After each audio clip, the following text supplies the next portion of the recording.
এই তুই মানুষ? শালা আমি আছি আমার টেনশনে আর তুই মজা নিচ্ছিস। মজা না, আগে দেখে আয়, তারপর বাকিটা পরে দেখা যাবে। আচ্ছা ঠিক আছে, দেখি কি করা যায়। এরপর তিনজনে মিলে ক্লাসে চলে গেলাম। আমি 2টা ক্লাস করে বাসায় চলে আসলাম। দেখলাম আম্মু কার সাথে যেন ফোনে হেসে হেসে কথা বলছে। আমাকে দেখে বলল, ওই তাড়াতাড়ি কর, তোর হবু শাশুড়ি কল দিয়েছে। আমার আর বুঝতে বাকি রইল না যে আম্মু কার সাথে কথা বলছে। এদিকে এর আগে আমার পুরো শরীর জ্বলে যাচ্ছে। যাই হোক, খাওয়া দাওয়া করে রেডি হয়ে সিএনজি করে রাবেয়া আন্টির বাসার উদ্দেশ্যে রওনা দিলাম। প্রায় 1 ঘন্টা পর একটা বাসার সামনে গিয়ে গাড়িটা থামলো। আমি আর আম্মু ভেতরে গেলাম। আম্মুকে দেখে একটা মহিলা দৌড়ে এসে জড়িয়ে ধরে মরা কান্না করতে লাগলো। আমি আম্মুর বান্ধবীকে কোনোদিন দেখিনি, তাই চিনতে পারছি না কোনটা আম্মুর বান্ধবী। এদিকে আম্মুর কাণ্ড দেখে আমার গা জ্বলে যাচ্ছে। এই মহিলার এত আবেগ কোথায় থেকে আসে কে জানে। এই দেখলাম ভালো, আমার এখন দেখি কান্না করছে।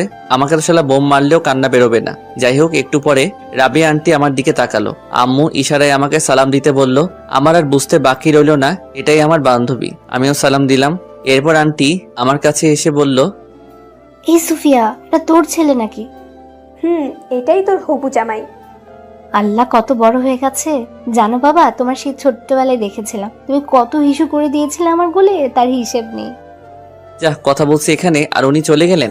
আমি ছোটবেলায় কোথায় হিসু করেছি, কোথায় ইয়ে করেছি, হায় রে আল্লাহ, উঠাইয়া লও আমারে। যাই হোক, তারপর আমি রুমে এসে সোফায় বসে পড়লাম। আর আম্মু এবং রাবেয়া আন্টি আমাকে রেখে কথা বলতে বলতে উপরে চলে গেল। আমি একাই অবলার মতো সোফায় বসে রইলাম। আমার পাশে কেউ নেই, একটু সহমর্মিতা দেখানোর জন্য। একটু পর আম্মু নিচে আসলো। নিচে এসে আমাকে বলল, এই মুখ এমন করে রাখছিস কেন? একটু হাসি মুখে থাক। হায় রে আম্মু, তুমি তোমার ছেলের মন বুঝলে না। আমার কান্না আসছে এখানে। চুপ কর শয়তান, একটু পর বউ আসবে তোর সাথে দেখা করতে। আর কতক্ষণ লাগবে বউয়ের আসতে? তর সইছে না নাকি? একটু অপেক্ষা কর, বউ চলে আসবে। ওকে। এরপর আমি আবারও চলে গেলাম। আমি সোফার উপর একা একা বসে আছি। প্রায় 45 মিনিট হয়ে গেল। কোথায় বউ আসবে, কোথায় কি, কাউকে তো দেখতে পাচ্ছি না। মহারানীর কোনো খবরই তো নেই। অনেকক্ষণ পর মহারানীকে দেখতে পারলাম। দেখলাম মহারানীটা উপর থেকে নিচে নেমে আসছে। মহারানীকে দেখে তো আমি পুরাই টাসকি খেয়ে গেলাম। আরে বুঝতে পারছেন না তো? ধুর, আপনারা কিভাবে বুঝবেন? আপনারা তো আর দেখছেন না। আরে এটা তো আর কেউ না, আমাদের তামান্না আপু, যার পিছনে পিছনে আমি এতদিন ঘোরাঘুরি করছিলাম। তার মানে তামান্নাই রাবেয়া আন্টির মেয়ে। আহা, তামান্না আমার বউ হবে, এ যেন মেঘনা চাইতে বৃষ্টি পাওয়ার মতো। যাই হোক, তামান্না একটা শাড়ি পরে এসেছে। আমি তো ওকে দেখে হাঁ করে তাকিয়ে রইলাম। আমার এমন হাঁ করে তাকিয়ে থাকা দেখে আম্মু আমাকে টোকা দিল। তারপর বাস্তবে ফিরে আসলাম। তামান্না এসে আমাকে চা দিল। আমার মনের মধ্যে তো তখন লাড্ডু ফুটছে। বিদ্যা বালানের গানটা মনের ভিতরে বাজতেছে, উলালা উলালা তুই মেরি ফ্যান্টাসি। তামান্না এসে আম্মুকে সালাম দিয়ে ভিতরে চলে গেল। আমিও সোফায় বসে রইলাম। আম্মু অনেকক্ষণ রাবেয়া আন্টির সাথে বসে গল্প করলো। তারপর বিয়ের দিন তারিখ ঠিক করে বাসায় চলে আসলাম। বাসায় এসে আমি, সানি আর আয়মানকে গ্রুপ কল দিলাম। কিরে হারামির দল, কোথায় তোরা? কেন, কি হয়েছে? সেটা পরে বলবো, তাড়াতাড়ি করে রেস্টুরেন্টে আয়, তোদের ট্রিট দিব। ট্রিটের কথা শুনে দুজনে লেজ উঠিয়ে চলে আসলো। সন্ধ্যায় ওদের সাথে রেস্টুরেন্টে গেলাম। মামা, ঘটনা কি? হঠাৎ করে টিট? দোস্ত, কাম তো হয়ে গেছে। কি মেয়ে পছন্দ হয়েছে নাকি? ঠিক বলেছিস। কিন্তু তুই তো বললি বিয়েটা করবি না। আরে সেটা তো আগে বলছিলাম, কিন্তু পাত্রীকে দেখার পর সবকিছু ঠিক হয়ে গেছে। তা পাত্রীটাকে? তোদের তামান্না আপু। আমাদের ক্যাম্পাসে তামান্নাপু নাকি, যার পিছনে পিছনে তুই কুত্তার মতো হাঁটতি? এই হালার পুত, চুপ কর। আমি কারো পিছনে ঘুরি নাই। আর হ্যাঁ, সেই তামান্নাই আম্মুর বান্ধবীর মেয়ে। সিরিয়াসলি দোস্ত, এইটা তো মেঘ না চাইতে বৃষ্টি আসার মতো। আজকে যা ইচ্ছা খেয়ে নে, টাকা আমি দিব। তো বিয়ে কবে? আগামী শুক্রবার। কাল থেকে কেনাকাটা শুরু। তোরা আর কেউ এই সপ্তাহে যাস না, অনেক কাজ আছে। ওকে। তারপর ওদের ট্রিট দিয়ে বাসায় চলে আসলাম। রাতে কিছুতেই ঘুম আসছে না। ভাবছি তামান্নাকে কল দিয়ে কিছুক্ষণ প্রেম করব। না থাক, বিয়ের পর চুটিয়ে প্রেম করা যাবে। এই কয়দিন একটু পার্ট নিয়ে থাকি। একদিনে সবাই মিলে কেনাকাটা শেষ করলাম। আস্তে আস্তে বাসায় মেহমান আসতে শুরু করেছে। আমি সবাইকে ইনভাইট করে দিছি। দেখতে দেখতে বিয়ের দিন চলে আসলো। বিয়ের দিন অনেক ধকলের পর অবশেষে আমাদের বিয়েটা সম্পন্ন হয়ে গেল। আমি জানি আর আইমান ছাদে বসে বসে গল্প করছি। এদিকে তামান্না বাসর ঘরে বসে আমার জন্য অপেক্ষা করছে। আমার তো আর এখানে দাঁড়িয়ে থাকতে ইচ্ছা করছে না, কিন্তু হারামিগুলো আমাকে যেতে দিচ্ছে না। রাত প্রায় 12টা। আমি এখনো ছাদে বসে বসে আড্ডা দিচ্ছি। এমন সময় আম্মু আসলো। কি রে, তুই এখানে বসে আছিস যে? তো কি করব? কি করবি মানে? যা, ঘরে যা। মেয়েটা সেই কখন থেকে একা একা বসে আছে। আন্টি, আমরা ওকে অনেক বলেছি কিন্তু আমাদের কথা শুনছে না। পুরোটা মিথ্যা। আমি সানির কথাগুলো শুনে ওর দিকে অবাক দৃষ্টিতে তাকালাম। তখন আম্মু বলল, যা, তাড়াতাড়ি ঘরে যা। ঠিক আছে যাচ্ছি, তুমি নিচে যাও। একটু পর আম্মু চলে গেল। আমি সানিকে একটা লাথি দিয়ে বললাম, এ হারামখোর, তুই আমাকে অনেকবার যেতে বলছিস তাই না? শালা, তোর জন্য আমি যেতে পারছি না আর তুই বলছিস আমাকে যেতে বলছিলি? আরে মামা, রাগ করস কেন? আন্টিকে একটু পাম দিলাম আর কি। আচ্ছা ঠিক আছে, তুই বাসের ঘরে যা। ওকে যাচ্ছি, দোয়া করিস দোস্ত। এই শোন, বল। মানে বিড়ালটা ভালো করে মারিস, তোর ক্ষমতা দেখিয়ে দিবি, না হলে গোটা পুরুষ জাতি তোকে ধিক্কার দিবে। চুপ কর হারামি, আমি যাচ্ছি। আচ্ছা ঠিক আছে যা, যদি বেঁচে থাকিস তাহলে কাল দেখা হবে। আমি একটা হাসি দিয়ে নিচে চলে আসলাম। বাসর ঘরের সামনে দাঁড়িয়ে আছি, কেমন যেন ভয় লাগছে, আবার লজ্জাও। আহারে, নিজের ঘরে নিজের যাবো আর সেখানে ভয় লাগছে। 1 কেজি সাহস নিয়ে দরজা খুললাম। ভিতরে গিয়ে দরজা বন্ধ করে দিলাম। তামান্নার দিকে তাকাতেই দেখলাম তামান্না কার সাথে যেন ফোনে কথা বলছিল। আমাকে দেখে ফোনটা রেখে দিল আর চুপচাপ বসে রইল।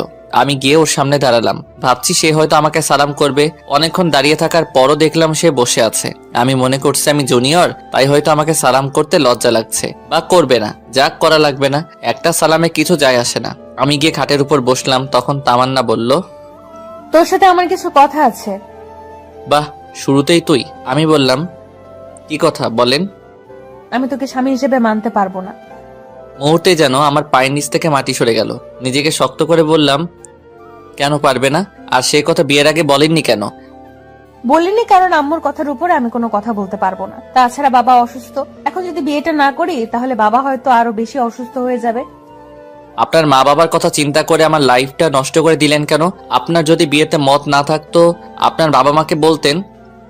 বলে কোনো লাভ হবে না, ওরা আমার কোনো কথাই শুনবে না। তাহলে আমাকে বলতেন, আমি আম্মুকে বলে দিতাম যে আমার আপনাকে পছন্দ হয়নি। আমি রিয়াদকে অনেকবার বলেছি পালিয়ে যাওয়ার জন্য, কিন্তু ও এখন নাকি কিছু করতে পারবে না, কিছুদিন সময় লাগবে। এখন আবার এই রিয়ারটাকে? আমার বয়ফ্রেন্ড। তো এখন কি চান আপনি? আমি এখন আপনার জন্য কি করতে পারি? ডিভোর্স। তোকে আমাকে ডিভোর্স দিয়ে দিতে হবে। ডিভোর্স তো আর বললেই হয়ে যাবে না, কমপক্ষে 6 মাস তো আমাদের একসাথে থাকতেই হবে। কি 6 মাস? তোকে আমার 1 সেকেন্ডও সহ্য হয় না। ডিভোর্স পেতে হলে 6 মাস সহ্য করতেই হবে। আচ্ছা ঠিক আছে, আর একটা কথা, কি? এই 6 মাস আমার উপর কোনোভাবে স্বামীর অধিকার খাটাতে আসবি না। ওকে, কিন্তু এই 6 মাস সবার সামনে অন্তত বউয়ের মতো থাকবেন। মা যদি জানতে পারে অনেক কষ্ট পাবে, আর আমি মায়ের কষ্ট সহ্য করতে পারি না। আচ্ছা ঠিক আছে। তারপর আমি রুম থেকে চলে যাচ্ছিলাম, এমন সময় আবারও তামান্না বলল, আই কই যাস? বাহিরে যাই। এখানে থেকে কি করব? না, তুই বাইরে যাবি না। কেন? বাইরে গেলে সবাই সবকিছু বুঝতে পারবে। বাহ, বুদ্ধি আছে দেখছি। এরপর আমি খাটে ঘুমাতে যাব, এমন সময় তামান্না আবারও চিৎকার দিয়ে বলল, আই কি করছিস? কেন ঘুমাবো না? তো খাটে কেন? তাহলে কোথায় ঘুমাবো? তুই খাটে ঘুমাতে পারবি না, সোফায় ঘুমা। কেন, খাটে ঘুমালে সমস্যা কি? বললাম না তোকে স্বামী হিসেবে মানি না, তাহলে এক খাটে দুজনে ঘুমাবো কেন? আমি আর কিছু না বলে একটা বালিশ সোফায় রেখে বারান্দায় চলে গেলাম। ভাবতে লাগলাম কোন অপরাধের কারণে আল্লাহ এত শাস্তি দিচ্ছে আমাকে। বাহিরে তাকিয়ে দেখি সবাই ব্যস্ত। বাবুর্চিটা এদিক ওদিক ঘোরাঘুরি করছে, আম্মুও সবার সাথে বসে গল্প করছে। কিছুক্ষণ দাঁড়িয়ে থেকে আমার রুমে চলে আসলাম। দেখলাম তামান্না কার সাথে যেন ফোনে কথা বলছে। আমাকে দেখে আবারও ফোনটা রেখে দিল। আমি লাইট বন্ধ করে ঘুমাতে যাব, এমন সময় আবারও তামান্না বলল, কিরে, লাইট অফ করছিস কেন? তো লাইট জ্বালিয়ে কেউ ঘুমায় নাকি? আমি তোকে বিশ্বাস করতে পারছি না, তুই লাইট দে। ধুর, এই ঘরেই থাকবো না। এই কই যাস? জাহান্নামে। আপনি তো আমাকে বিশ্বাস করছেন না, এখানে থেকে কি করব? আচ্ছা ডিম লাইট জ্বালিয়ে রাখ। আমি আর কিছু না বলে ড্রিম লাইটটা জ্বালিয়ে ঘুমিয়ে গেলাম। সকালে ঘুম ভাঙবে তামান্নার মায়াবী মুখটা দেখে। আহা, কি সুন্দর লাগছে দেখে, মনে হচ্ছে নিষ্পাপ একটা শিশু ঘুমাচ্ছে। হুমায়ুন আহমেদ বলেছিল, যে মেয়েকে ঘুমন্ত অবস্থায় সুন্দর দেখায় সেই প্রকৃত সুন্দরী। তামান্নাও সেই হুমায়ুন আহমেদের অজানা সুন্দরী পরী। কিছুক্ষণ তাকিয়ে থাকার পর ওর ঘুমটা ভেঙে যায়। আমাকে দেখার আগে আমি আবারও ঘুমিয়ে থাকার ভান করলাম। তামান্না উঠে ফ্রেশ হতে চলে গেল। আমিও উঠে নাস্তা করে বাহিরে চলে গেলাম। সানি আইমানকে গতকাল রাতের সব ঘটনা খুলে বললাম। সত্যি তামান্না তোর কাছে ডিভোর্স চাইছে? তো আমি কি মিথ্যা বলতেছি? তো এখন কি করবি? দেখা যাক, ডিভোর্স দেওয়া ছাড়া কোনো অপশন নাই। তোদের পরিচিত কোনো উকিল আছে? আমার কাকা আছে। আচ্ছা, আমি তোকে সব কাগজপত্র দিব, তুই তোর কাকার সাথে কথা বলে রাখ। ওকে চল, এখন মন খারাপ করে বসে থেকে লাভ নেই, একটু ঘুরে আসি। ঠিক বলছিস। আচ্ছা ঠিক আছে, চল তাইলে। সারাদিন ওদের সাথে ঘোরাঘুরি করে রাত 9টায় বাসায় আসলাম। দেখি আব্বু আম্মু সবাই রেগে আগুন হয়ে আছে। কি রে, তুই সারাদিন কোথায় ছিলি? এই তো সানিয়া আর আইমানের সাথে। মোবাইল ধরছিস না কেন? সাইলেন্ট ছিল। তোর মধ্যে কোনো সেন্স নাই? বাসায় নতুন বউ রেখে বাইরে ঘুরতে লজ্জা করে না? এমন বউ দিয়েছো যে আমার লাইফটা শেষ করে দিল। কি বললি? না কিছু না। খেতে আয়। খাবো না, বাইরে থেকে খেয়ে আসছি। আর কোনো কথা না বলে সোজা রুমে চলে গেলাম। গিয়ে দেখি তামান্না কার সাথে যেন ফোনে কথা বলছে। আমাকে দেখে ফোনটা রেখে দিল। ও এইসব কাণ্ড দেখে মাথায় পুরো রক্ত উঠে গেল। ও আমাকে দেখে বলল, এই ডিভোর্সের ব্যাপারে কিছু করলি? উকিলের সাথে কথা হইছে, অন্তত 6 মাস একসাথে থাকতে। তোকে তো আমার 1 সেকেন্ডও সহ্য হয় না। না হলে এখানে আছেন কেন? চলে যান এখান থেকে। এতই যখন তারা বিয়ে করেছিলেন কেন? তোকে বিয়ে করতে আমার বইয়েই গেছে। নিজেকে কখনো আয়নায় দেখেছিস? ওর সাথে আমার যায়? ভদ্রভাবে কথা বলুন, এটা আমার বাসা, আপনার নয়। তোর বাসা থেকে আমাকে ধমকাচ্ছিস? লজ্জা হওয়া উচিত তোর। ধুরবাল, ভালো লাগে না। কেন যে ফালতু মেয়েকে বিয়ে করতে গেলাম কে জানে। রুম থেকে বের হয়ে সোজা ছাদে গেলাম। ছাদে অনেকক্ষণ বসে থাকার পর রুমে চলে আসলাম। এখনো দেখছি তামান্না কার সাথে যেন ফোনে কথা বলছে। আমাকে দেখে আরো হেসে হেসে কথা বলতে লাগলো। কিছু না বলেই বালিশ নিয়ে সোজা সোফায় ঘুমিয়ে পড়লাম। সকালে ঘুম থেকে উঠে দেখি তামান্না বিছানায় নেই, হয়তো ওয়াশরুমে গেছে। মোবাইলটা টেবিলের উপর রাখা। আমি তাড়াতাড়ি উঠে মোবাইলটা হাতে নিলাম। বাহ, লক করা নাই তো। ফোনটা হাতে নিয়ে সাথে সাথে মেসেজগুলো দেখতে লাগলাম। মেসেজগুলো দেখে আমার মাথা পুরো খারাপ হয়ে গেল। আমি নাম্বারটা নিয়ে নিলাম। দরজার আওয়াজ শুনে মনে হচ্ছে তামান্না আসছে। আমি ফোনটা রেখে তাড়াতাড়ি করে বাহিরে চলে গেলাম। এভাবে তামান্না আর আমার দিনগুলো যেতে লাগলো। আমি কলেজে যাওয়া শুরু করলাম। পরের দিন থেকে তামান্নাও যায়। আম্মু বলেছে দুজনকে একসাথে যাওয়ার জন্য, কিন্তু তামান্না আমাকে পার্সোনালি নিষেধ করেছে। আর তাই দুজনে বাসা থেকে একসাথে বেরোলেও একসাথে কলেজে যাই না। সেদিন ক্লাস শেষ করে বাহিরে এসে দেখি তামান্না তার বন্ধুদের সাথে বসে আড্ডা দিচ্ছে আর অনেক হাসাহাসি করছে। আমার তো এসব দেখে রক্ত মাথায় উঠে গেল। আমি ওর কাছে গিয়ে বললাম, চলেন। কোথায় যাব? বাসায় যেতে হবে। তুই যা, আমি যাব না তোর সাথে। তুই করে বলাতে সবাই আমার দিকে হা করে তাকিয়ে আছে। আম্মু বলেছে আপনাকে সাথে নিয়ে বাসায় যেতে। ওই কুত্তা, তোকে না বলেছি আমার উপর স্বামীর অধিকার খাটাতে আসবি না? যা তুই তোর মাকে নিয়ে। মাকে নিয়ে একদম বাজে কথা বলবেন না। বললে কি করবি? আপনি বাসায় চলুন। তাই বলে আমি ওর হাতটা ধরে টেনে বাসায় নিয়ে আসতে চাই না। এমন সময় ঠাস করে আমার গালে একটা চড় বসিয়ে দিল। তোর সাহস কি করে হয় আমার হাত ধরার, বেয়াদব কোথাকার? এটা বলে তামান্না উঠে সেখান থেকে চলে গেল। আমি গালে হাত দিয়ে দাঁড়িয়ে রইলাম। পুরো ক্যাম্পাসের ছেলে মেয়ে সবাই আমার দিকে হা করে তাকিয়ে আছে। লজ্জায় মাথা কাটা গেল। আমি আর সেখানে দাঁড়িয়ে না থেকে পাশে একটা পার্কে এসে বসে রইলাম। এমন সময় তামান্না মোবাইল থেকে নেওয়া নাম্বারটার কথা মনে পড়লো। চিন্তা করলাম কল দেব, কিন্তু না, দিলাম না। নাম্বারটা সেভ করে নিলাম। নাম্বারটা সেভ করার সাথে সাথে ইমো অ্যাকাউন্ট চলে আসলো। তারপর ইমো অ্যাকাউন্টের প্রোফাইলে গিয়ে ছেলেটার ছবি দেখলাম। একটু হ্যান্ডসাম ছেলে, একটা বাইকের উপর বসে আছে। মনে হয় এই ছেলের সাথে তামান্নার রিলেশন চলছে। ছেলেটাকে দেখে আমার কেমন যেন মনে হলো প্লে বয়। আমি ছবিটা নিয়ে আমি আমার বন্ধুদের গ্রুপে ছবিটা দিয়ে দিলাম আর বললাম, যদি কেউ এই ছেলেকে কোথাও দেখে থাকেন তাহলে যেন সাথে সাথে আমাকে কল করে। তারপর সেখানে আরো কিছুক্ষণ থাকার পর বাসায় চলে গেলাম। বাসায় আসার সাথে সাথে আম্মু ঠাস করে একটা চর বসিয়ে দিল। আমি আবুলের মতো দাঁড়িয়ে রইলাম। মারলে কেন? বেশ করেছি, তোকে আরো মারা উচিত। কেন, কি করেছি আমি? লজ্জা করে না তোর বউ থাকা সত্ত্বেও অন্য একটা মেয়েকে নিয়ে পার্কে ঘুরতে যাস? মানে কে তোমাকে এসব কথা বলেছে? তোকে একটা মেয়ের সাথে দেখিনি? তামান্না তোকে নিষেধ করার জন্য তুই সবার সামনে তামান্নাকে চড় মারিসনি?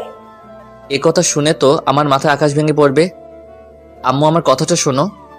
তুই কোনো কথা বলবি না আর আমাকে আম্মু বলে ডাকবি না। আমি কখনো চিন্তাও করতে পারিনি যে তুই এত খারাপ হয়ে যাবি। আম্মু, এসব মিথ্যা। আমি জানি না, তুই আমার চোখের সামনে থেকে চলে যা, তোকে যেন আর না দেখি। ধুর, কার মুখ দেখে যে সকালে ঘুম থেকে উঠলাম। এমনি সকাল থেকে আমার সাথে যা যা ঘটছে। এদিকে আম্মু আমাকে বিশ্বাস করছে না। ব্যাগটা ঘাড়ে নিয়ে বাইরে চলে গেলাম। বাইরে এসে একটা জায়গায় বসে রইলাম। অনেক রাত হয়ে গেছে, কি করব কিছু বুঝতে পারছি না। রাতে বাসায় না গিয়ে সানির বাসায় চলে গেলাম। কি রে, রাতের বেলায় তুই এখানে? কেন, সমস্যা হচ্ছে নাকি? সমস্যা হলে বলে দিয়ে চলে যাই। আরে ধুর, সমস্যা হবে কেন? তোকে তো কোনোদিন ভুলেও বাসায় নিয়ে আসা যায় না। আজকে এভাবে চলে আসলি তাই বললাম আর কি। আচ্ছা বাদ দে, ভেতরে আয়। তারপর আমি সানির মা বাবাকে সালাম দিয়ে ভেতরে গিয়ে ব্যাগটা রেখে ফ্রেশ হলাম। ফ্রেশ হয়ে এসে দেখি বাবা বারবার কল দিচ্ছিল।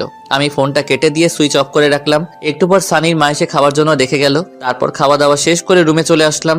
এবার সানি বলল। এবার বলতো কাহিনীটা কি?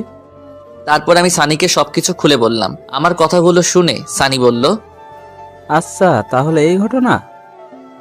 আচ্ছা, তো কাকার সাথে ডিভোর্সের ব্যাপারে কথা বলেছিস? কিছুদিনের মধ্যে কাগজপত্র চলে আসবে। তুই একটু বলে সবকিছু তাড়াতাড়ি করতে বলতো। আচ্ছা, ঠিক আছে। তারপর সানির সাথে ঘুমিয়ে পড়লাম। পরের দিন সানিদের বাসা থেকে সরাসরি কলেজে চলে গেলাম। ক্লাস করতে ভালো লাগছে না, তাই বাহিরে এসে আমি, সানি আর আইমান গাছতলায় বসে আছি। দেখলাম তামান্না একটা ছেলের সাথে বাইকে করে কলেজে আসছে। বাইক থেকে নেমে ছেলেটার হাত ধরে উপরে যেতে লাগলো। দেখে আমার মাথা খারাপ হয়ে গেল, কারণ সে তো এখনো আমার বউ, আমি তো এখনো ডিভোর্স দেইনি। ডিভোর্স হওয়ার পর সে যা খুশি তাই করুক, কিন্তু এখন কেন এসব করতে হবে? রাগে আমার শরীরের লোমগুলো দাঁড়িয়ে গেল। আমি সেখান থেকে উঠে তামান্নার দিকে যেতে লাগলাম। কি রে, কই যাস? এই তো একটু আসছি। দাঁড়া, আমরাও আসছি। ওকে। তারপর সবাই একসাথে তামান্নার কাছে গেলাম। তামান্নার কাছে গিয়ে বললাম, কি ব্যাপার, আপনি এই ছেলের হাত ধরে আছেন কেন? আমি কার হাত ধরবো না ধরবো সেটা আমার ব্যাপার, তোর কি? অবশ্যই আমার সমস্যা, ভুলে যাবেন না এখনো আপনি আমার স্ত্রী। তোকে আমি স্বামী হিসেবে মানি না। তোকে বলেছি না আমার উপর স্বামীর অধিকার খাটাতে আসবি না। আপনি না মানলেও আমার কিছু করার নেই, কারণ আপনি এখনো আমার স্ত্রী। আমাদের এখনো ডিভোর্স হয়নি। আমি যা বলবো আপনাকে তাই শুনতে হবে। যদি না চলি কি করবি? দেখবেন কি করতে পারি। দেখা তুই কি করতে পারবি। তাই বলে আমি তামান্নার দিকে আস্তে আস্তে এগোতে লাগলাম, আর সে পিছাতে লাগলো। আমি তার কাছে গিয়ে তামান্নার পাশে থাকার ছেলেটাকে একটা ঘুষি মারি। আমার কর্মকাণ্ড দেখে সবাই হা করে তাকিয়ে আছে। ছেলেটার কলার চেপে ধরলাম। এই শালারপু, কি নাম তোর? লজ্জা করে না অন্যের বউয়ের সাথে প্রেম করতে? তুই জানিস আমি কে? তুই আমেরিকার প্রেসিডেন্ট হলেও আমার দেখার টাইম নাই। তোকে যদি আর একবার তামান্নার সাথে দেখি তাহলে তোর খবর আছে। তুই আমার গায়ে হাত তুলছিস না? দেখ তোর কি হাল করি। তাই বলে পকেট থেকে ফোনটা বের করে কাকে যেন ফোন করতে গেল। তখন আমি ওর হাত থেকে মোবাইলটা কেড়ে নিয়ে একটা আছাড় মেরে ভেঙে ফেললাম। তারপর আরো একটা ঘুষি মারলাম। এবার ওর ঠোঁট কেটে রক্ত বেরোতে লাগলো। সানি আর আইমান আমাকে সেখান থেকে টেনে নিয়ে গেল। তামান্না আমায় রেগে যাওয়া দেখে ভয়ে কাঁপতে লাগলো। সানি আর আইমানের সাথে নিচে চলে আসলাম। তারপর কলেজের পিছনে গিয়ে অনেকক্ষণ বসে রইলাম। কিছুই ভালো লাগছে না। কলেজ ছুটি হয়ে গেছে। সানি, আমি আর আইমান বসে রইলাম। অনেকক্ষণ পর আমরাও উঠে হাঁটা দিলাম। পরে সানি আর আইমানের থেকে বিদায় নিয়ে বাসার দিকে রওনা দিলাম। ওরাও ওদের বাসায় চলে গেল। দুপুরবেলা রাস্তায় মানুষজন খুব একটা বেশি নেই, একেবারে নেই বললেই চলে। খেয়াল করলাম দুইটা ছেলে সিগারেট টানতে টানতে আমার পিছনে আসতে লাগলো। আর একটু সামনে যাওয়ার পর আরেকটা গলি থেকে 4 জন বেরিয়ে আসলো, দেখতে মাস্তান টাইপের। সবাই একসাথে আমার পিছু পিছু আসতে লাগলো। হঠাৎ করে একটি ছেলে পিছন থেকে আমার ঘাড়ে হাত রেখে চাপ দেয়। তাই দেখে আমি পিছনে তাকাই। আগুন আছে, সিগারেট খাবো? সরি, আমি ওসব খাই না। আইসে আমার লোক কে ছিলে, ওইসব খাই না। কি ব্যাপার, আপনাদের সমস্যা কি? আমার কোনো কথার উত্তর না দিয়ে একটা ছেলে আমার কাছে এসে আমার মুখটা চেপে ধরে, আর বাকি সবাই আমার উপর ঝাঁপিয়ে পড়ে। একা ছিলাম তাই সবার সাথে পেরে উঠতে পারিনি। ওরা সবাই অনেক বাজেভাবে আমাকে মারে। 2 জন আমার হাত ধরে রাখে, আর বাকিরা আমার গালে, বুকে, পেটে ঘোরাতে থাকে। মুখ দিয়ে রক্ত পড়ছে। আমি ওদের মার সহ্য করতে না পেরে শুয়ে পড়লাম। দেখলাম তামান্না আর ওই ছেলেটা বাইক নিয়ে আসলো। ছেলেটা সবাইকে বলল, মরে গেলে নদীতে নিয়ে গিয়ে লাস্টে ফেলে দিস। তাই বলে ওরা চলে গেল। তামান্না ছেলেটার কথা শুনে হাসতেছে। এরপর দুজনে বাইক নিয়ে চলে গেল। এমন সময় হঠাৎ করে একটা ছেলে লাঠি দিয়ে আমার মাথায় আঘাত করে। এরপর আমি সেন্সলেস হয়ে পড়ে যাই। এরপর আমার আর কিছু মনে নেই। আমার জ্ঞান ফেরার পর নিজেকে হাসপাতালে আবিষ্কার করলাম। দেখলাম আইমান আর সানি পাশে বসে আছে। এখন কেমন লাগছে? মোটামুটি ভালো। আম্মু কই? আন্টি এতক্ষণে এখানে ছিল। আমরা তাকে জোর করে বাসায় পাঠিয়ে দেই। এই 2 দিন আন্টি এখানে থেকে থেকে তিনিও অসুস্থ হয়ে গেছেন। তার মানে 2 দিন পর আমার জ্ঞান আসলো। শরীরের প্রত্যেকটা অঙ্গ ব্যথা করছে। অনেক কষ্টে উঠে বসলাম। তারপর ওদেরকে বললাম, তামান্না এসেছিল কি? একবার এসেছিল, ওর বাবা নাকি অসুস্থ, সেখানে চলে গেছে। ও আচ্ছা। তো তোর এই অবস্থা কি করে হলো? এই, তুই কি বলছিস? ও ঠিক মতো কথা বলতে পারছে না, আর তুই ঘটনা জিজ্ঞেস করছিস? আচ্ছা, তোরা সবাই বাসায় চল। বাসায় গিয়ে তোদের সবকিছু বলবো। এখন বাসায় যাওয়া যাবে না। ডাক্তার বলেছে তোকে হাসপাতালে আরো 2 দিন থাকতে হবে। এখানে থাকতে ভালো লাগছে না, আমাকে একটা কল দে। আজকেই এখান থেকে চলে যাব। তারপর আম্মু হাসপাতালে আসলো। আম্মু এসে আমাকে জড়িয়ে ধরে কান্নাকাটি করতে লাগলো। তারপর ডাক্তারের থেকে পারমিশন নিয়ে বাসায় চলে গেলাম। সেদিন রাতে সানি আর আইমান আমার সাথেই ছিল। রাতে ওদের দুজনকে সবকিছু খুলে বলি। তারপর আমি সানিকে বললাম তাড়াতাড়ি করে ডিভোর্স পেপার রেডি করতে। সেদিন রাতে তিনজন একসাথে ঘুমিয়ে পড়লাম। পরের দিন দেখি তামান্না ওর বাবার বাড়ি থেকে চলে এসেছে। আমাকে দেখে বলল, কিরে এখনো বেঁচে আছিস? আমি তো ভেবেছিলাম মারা গেছিস। রাগে আমার রক্ত গরম হয়ে গেল। সানি আর আইমান সবকিছু শুনে ফেলে। ওদেরকে দেখে তামান্না চোরের মতো ঘর থেকে বেরিয়ে গেল। সেদিন থেকে আমি আর ওর সাথে কথা বলি না, এমনকি আমি আমার নিজের রুমেও যাই না। অসুস্থতার জন্য কলেজে যেতে পারছি না। তামান্না ঠিকই কলেজে যাচ্ছে। ও যে কলেজে গিয়ে ঠিক কি করে তা আমি খুব ভালো করেই জানি। এভাবে আরো এক সপ্তাহ পেরিয়ে গেল। তামান্নার আচরণ দিন দিন আরো খারাপ হতে লাগলো। একদিন সকালে ঘুরতে বের হয়েছি, এমন সময় ফাহাদের কল আসলো। কি রে, কি অবস্থা তোর? এই তো আমরা ভালো, তোর কি অবস্থা? আমারও ভালো। তো কি মনে করে ফোন করলি? দোস্ত, তুই যে একটা ছেলে ছবি দিয়েছিলি মনে আছে? তো কি হয়েছে এখন? ওই ছেলেটাকে দেখলাম পার্কে একটা মেয়ে নিয়ে বসে আছে। আরে কি বলিস, কোন পার্কে? তারপর ফাহাদ আমাকে ঠিকানা দিল। ঘড়ির দিকে তাকিয়ে দেখি 11টা বাজে। তার মানে তামান্না কি কলেজের নাম করে পার্কে ঘুরতে গেছে? কেমন যেন খারাপ লাগছে। বিয়ের পর স্বামীকে রেখে অন্য ছেলের সাথে কেউ ঘুরতে যায়, আর ছেলেটা কেমন একটা বিবাহিত মেয়েকে নিয়ে ঘুরতে যায়। অথচ মা এসব কথা শুনে আমাকে সন্দেহ করে না। না, এত কিছু ভেবে লাভ নাই, এখন চুপচাপ পার্কে যাই। তারপর ওদের দুজনের কিছু ছবি তুলে নিয়ে আম্মুকে দেখাতে হবে, তাহলে ডিভোর্সটা দিতে খুব সুবিধা হবে। তাড়াতাড়ি পার্কে গেলাম। ফাহাদ সেখানে দাঁড়িয়ে আছে। তারপর ফাহাদ ও আমি দুজন পার্কের ভেতরে চলে গেলাম। দেখলাম সেই ছেলেটি যে লোক পাঠিয়ে আমাকে মেরেছিল আর তামান্না ও যার বাইকে ঘোরাঘুরি করে, ছেলেটা কি স্পষ্ট দেখা যাচ্ছে, কিন্তু তামান্নার মুখটা ঠিক বোঝা যাচ্ছে না। আমার পিছন থেকে দেখে কেন যেন মনে হচ্ছে এটা তামান্না নয়। উল্টো পথে গিয়ে দেখি আমার ধারণাই ঠিক, মেয়েটা তামান্না নয়। তার মানে ছেলেটা এরকম আরো অনেক মেয়ের সাথে প্রেমের অভিনয় করে। শালাকে দেখলেই মনে হয় একটা প্লে বয়। আর কিছু না ভেবে চুপচাপ পকেট থেকে ফোনটা বের করে ভিডিও করতে লাগলাম। আহা কি সুন্দর, দুজন দুজনকে জড়িয়ে ধরে আছে, হাতে হাত রেখে হাসাহাসি করছে। আমি ফাহাদকে বললাম, তুই ভিডিও করতে থাক, আর আমি যেটুকু ভিডিও করেছি সেটা তামান্নাকে হোয়াটসঅ্যাপ করে দেই। তাই বলে সাথে সাথে তামান্নাকে ভিডিওটা পাঠিয়ে দিলাম। তামান্না ভিডিওটা দেখে আমাকে বারবার কল দিতে লাগলো, কিন্তু আমি কলটা রিসিভ করছি না, বারবার কেটে দিচ্ছি। তারপর সে আমাকে একটা মেসেজ করলো জায়গাটা কোথায় জানার জন্য। তারপর আমি পার্কের ঠিকানাটা লিখে তামান্নাকে পাঠিয়ে দিলাম। আমি আর ফাহাদ সেখানে দাঁড়িয়ে রইলাম। 10 মিনিট পর দেখলাম তামান্না পার্কে চলে আসলো। আমি তামান্নাকে দেখে আমি আর ফাহাদ দুজনে গাছের আড়ালে লুকিয়ে গেলাম। দেখছি তামান্না ছেলেটাকে পাগলের মতো খুঁজতে লাগলো। তারপর অনেক খোঁজাখুঁজি শেষে ছেলেটাকে দেখতে পাই। ছেলেটাকে দেখে কোনো কথা না বলে সোজা ছেলেটার কাছে গিয়ে শার্টের কলার ধরে করে 2টা চড় ছেলেটার গালে বসিয়ে দেয়। ছেলেটা সেটা দেখে তামান্নার দিকে রাগী চোখে তাকালো। এরপর তামান্না বলতে শুরু করলো, ছি, তোর লজ্জা করে না আমার সাথে রিলেশন চলাকালীন অন্য একটা মেয়ের সাথে কিভাবে ঢলাঢলি করতে? তুমি যা ভাবছো তা নয়, আমার কথাটা একবার শোনো। তোর কথা আর কি শুনবো? যা দেখার তা তো নিজের চোখেই দেখলাম। তামান্নার এসব কথা শুনে ছেলেটার পাশে থাকা মেয়েটিও অনেক রেগে গিয়ে ছেলেটাকে একটা চড় মেরে সেখান থেকে চলে যায়। আমি আর ফাহাদ এসব দেখছি আর হাসছি। এবার ঠেলা সামলাও প্লে বয়। মেয়েটা চলে যাওয়ার পর ছেলেটা তামান্নার গালে একটা চড় বসিয়ে দেয়। সাথে সাথে লাগে রক্ত আমার মাথায় উঠে গেল।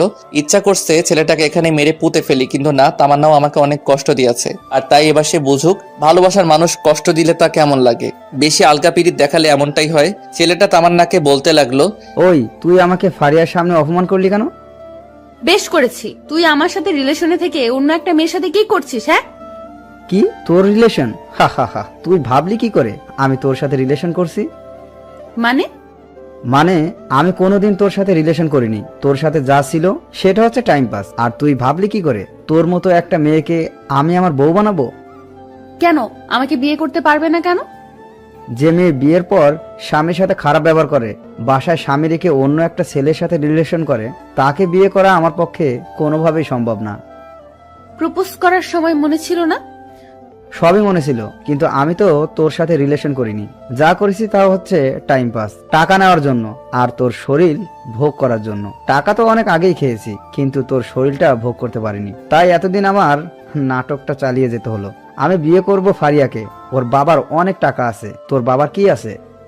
এটা শুনে তামান্না ছেলেটাকে আর একটা চড় মারে। তারপর কান্না করতে করতে বলছে, তোর মতো বাটপার আমি আমার জীবনেও দেখিনি। আমি শুধুমাত্র তোর জন্য শিহাবকে অনেক কষ্ট দিয়েছি, কিন্তু আর না।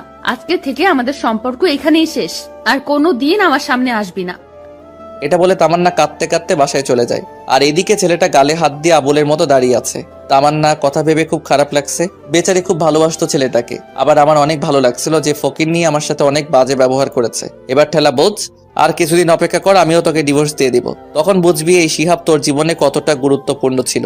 যাই হোক, আমি ফাহাদকে ধন্যবাদ দিলাম, কারণ সে আজকে খবরটা না দিলে ছেলেটা হয়তো তামান্নার সাথে ফিজিক্যাল রিলেশন করত। আল্লাহ বাঁচাইছে। আল্লাহ যা করে ভালোর জন্যই করে। তারপর পকেট থেকে ফোনটা বের করে আমার বন্ধুদের সবাইকে একটা মেসেজ ফরওয়ার্ড করলাম, দুপুরে সবাই রেস্টুরেন্টে আসিস, আমি আজকে ট্রিট দিব। মেসেজটা পেয়ে সবাই লেজ উঠিয়ে রেস্টুরেন্টে তাড়াতাড়ি চলে আসলো। এরপর সবাই মিলে খাওয়া দাওয়া করলাম। আইমান আমাকে জিজ্ঞাসা করলো, হঠাৎ এমন ট্রিট দিচ্ছিস কেন? তারপর আমি সবাইকে সব ঘটনা খুলে বললাম। সবাই ঘটনা শুনে অনেক খুশি হলো। এরপর আমি সানিকে বললাম ডিভোর্স পেপার রেডি হতে আর কতদিন সময় লাগবে। সানি আমাকে বলল আর কিছুদিন সময় লাগবে। বিকেলে আর বাসায় গেলাম না, সবার সাথে বসে আড্ডা দিলাম। রাতে বাসায় ফিরলাম। সারাদিন বাসায় যাইনি, তাই বাসায় যেতেই আম্মু আমাকে বলল, কি রে, সারাদিন কই ছিলি? এই তো বন্ধুদের সাথে। এই অসুস্থ শরীর নিয়ে বন্ধুদের সাথে কি? এমনি বাসায় ভালো লাগছিল না তাই। এই, তোর তামান্নার সাথে কিছু হয়েছে নাকি? কই না তো। সেই দুপুরে কলেজ থেকে আসার পর থেকে রুমের মধ্যে একা একা শুয়ে আছে। খেতে বললাম, খাবার খাচ্ছে না, রুম থেকে বেরও হচ্ছে না। আমি কিছু জানি না, যদিও সবটা জানি, কিন্তু আম্মুকে বললাম না। দেখ তো বাবা, মেয়েটা কিচ্ছু খাচ্ছে না, এমন করলে তো শরীর খারাপ করবে। নিজের ছেলেকে না খেয়ে আছে সেদিকে খেয়াল নেই। আচ্ছা, দেখছি কি করা যায়। হ্যাঁ, যা ডেকে নিয়ে আয়, আমি তোদের দুজনের জন্য খাবার রেডি করছি। তারপর আমি রুমে চলে গেলাম। রুমে গিয়ে দেখলাম তামান্না উল্টো হয়ে শুয়ে আছে। আমাকে দেখে উঠে বসে পড়লো। আমি কিছু না বলে ওয়াশরুমে চলে গেলাম। তারপর ফ্রেশ হয়ে এসে তামান্নাকে বললাম, আম্মু খাবার জন্য ডাকছে, খেতে চলেন। আমার খেতে ইচ্ছে করছে না, তুমি খাও। আমি তো পুরাই অবাক হয়ে গেলাম। যেই মেয়ে আমাকে তুই ছাড়া কোনোদিন কথা বলেনি, আজকে সেই মেয়ে আমাকে তুমি করে বলছে। খাবেন না কেন? আম্মু বলল দুপুরেও তো কিছু খাননি, আপনার গালে এসব কিসের? ওসব কিছু না, মশা মারতে গিয়ে দাগ পড়েছে। তাড়াতাড়ি খেতে চলেন, সবাই বসে আছে। বললাম তো আমি খাবো না, তুমি যাও। কি আর করা, আমি খেতে চলে গেলাম। আমাকে একা দেখে মা বলল, কি রে, আসলো না খেতে? ও নাকি খাবে না, অসুস্থ। ও আল্লাহ, বলিস কি? ডাক্তারকে খবর দে তাড়াতাড়ি। আরে আম্মু এত চিন্তা করো না তো, এমন কিছু না, এমনি একটু অসুস্থ, ঠিক হয়ে যাবে। আমি আর কিছু না বলে খাবার খেয়ে রুমে যেতে লাগলাম। তখন মা বলল, বাবা শোন। আম্মু কিছু বলবে?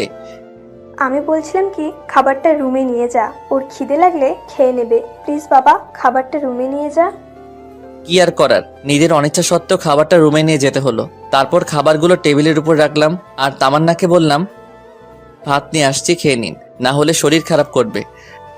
আর কিছু না বলে একটা বালিশ নিয়ে সোফায় ঘুমিয়ে পড়লাম। তামান্না কিছু একটা বলতে গিয়েও বলল না। রাতে কিছু একটা শব্দ শুনে ঘুমটা ভেঙে গেল। তাকিয়ে দেখি তামান্না পাগলের মতো খাবারগুলো খাচ্ছে। আমি মুচকি মুচকি হাসছি আর মনে মনে বলছি, গরিবের কথা বাসি হলেও মিষ্টি হয়। আমি না দেখার ভান করে শুয়ে আছি। তামান্না একবার খাবার খাচ্ছে আর একবার আমার দিকে তাকাচ্ছে। তারপর আমি ঘুমিয়ে পড়লাম। সকালে ঘুম থেকে উঠে তো আমি অবাক, কারণ সকালবেলা ঘুম থেকে উঠে দেখি তামান্না ওর কম্বলটা আমার গায়ে পেঁচিয়ে কোথায় যেন গেছে। উঠে ফ্রেশ হয়ে নিলাম। তারপর খাবার টেবিলে গিয়ে তো আমি আরো অবাক, কারণ আজ খাবার টেবিলে আমার সব ফেভারিট আইটেমগুলো সাজিয়ে রাখা হয়েছে। ঘটনা কি? আজ তো কোনো বিশেষ দিন না। তারপর আমি আম্মুকে জিজ্ঞেস করলাম, আজকে এত সব রান্না কেন? তামান্না নিজের হাতে আজ সব রান্না করেছে, শুধুমাত্র তোর জন্য। এ কথা শুনে আমি একটু চমকে গেলাম। আসলে মেয়েদের মন বোঝা একদমই সহজ বিষয় না। এরা কখন কি করে নিজেরাও জানে না। কিছু না বলে খেয়ে নিলাম। খাওয়া শেষ করে বাহিরে চলে গেলাম। আজ বন্ধুদের সাথে আড্ডা দেওয়ার জন্য যাচ্ছে না, একটা চাকরির জন্য ইন্টারভিউ দিতে যাচ্ছি। বসে বসে তো অনেক খেলাম, এবার একটু ফ্যামিলির পাশে দাঁড়াই। ইন্টারভিউ দিয়ে বন্ধুদের সাথে একটু আড্ডা দিয়ে রাতে বাসায় আসলাম। তারপর সবাই একসাথে ডিনার করলাম। এরপর আমি রুমে গিয়ে বসে বসে একা একা মোবাইল চালাচ্ছি। এমন সময় তামান্না আসলো। আমি উঠে ছাদে চলে গেলাম। ছাদে বসে বসে কিছুক্ষণ গান শুনলাম। তারপর রুমে এসে দেখি তামান্না এখনো বসে আছে। কি ব্যাপার, আপনি এখনো ঘুমাননি? একটু পরে ঘুমাবো, তোমাকে একটা কথা বলবো তো তাই। বলেন। আমাকে আর আপনি করে বলতে হবে না, তো কি বলবো? এখন থেকে তুমি করে বলবে। No thanks. তারপর খাট থেকে বালিশ নিয়ে সোফায় ঘুমাতে যাব। এমন সময় তামান্না আবারও বলল, সোফায় না ঘুমাইলে হয় না? সোফায় না ঘুমালে কোথায় ঘুমাবো? এখন থেকে তুমি খাটে ঘুমাবে। কেন, আপনার বকা খাওয়ার জন্য নাকি চর খাওয়ার জন্য? দেখেন, আমারও একটা পার্সোনালিটি আছে। শুনো শিহাব, এতদিন যা কিছু করেছি তার জন্য সরি। আমি আর কিছু না বলে সোফায় গিয়ে ঘুমিয়ে পড়লাম।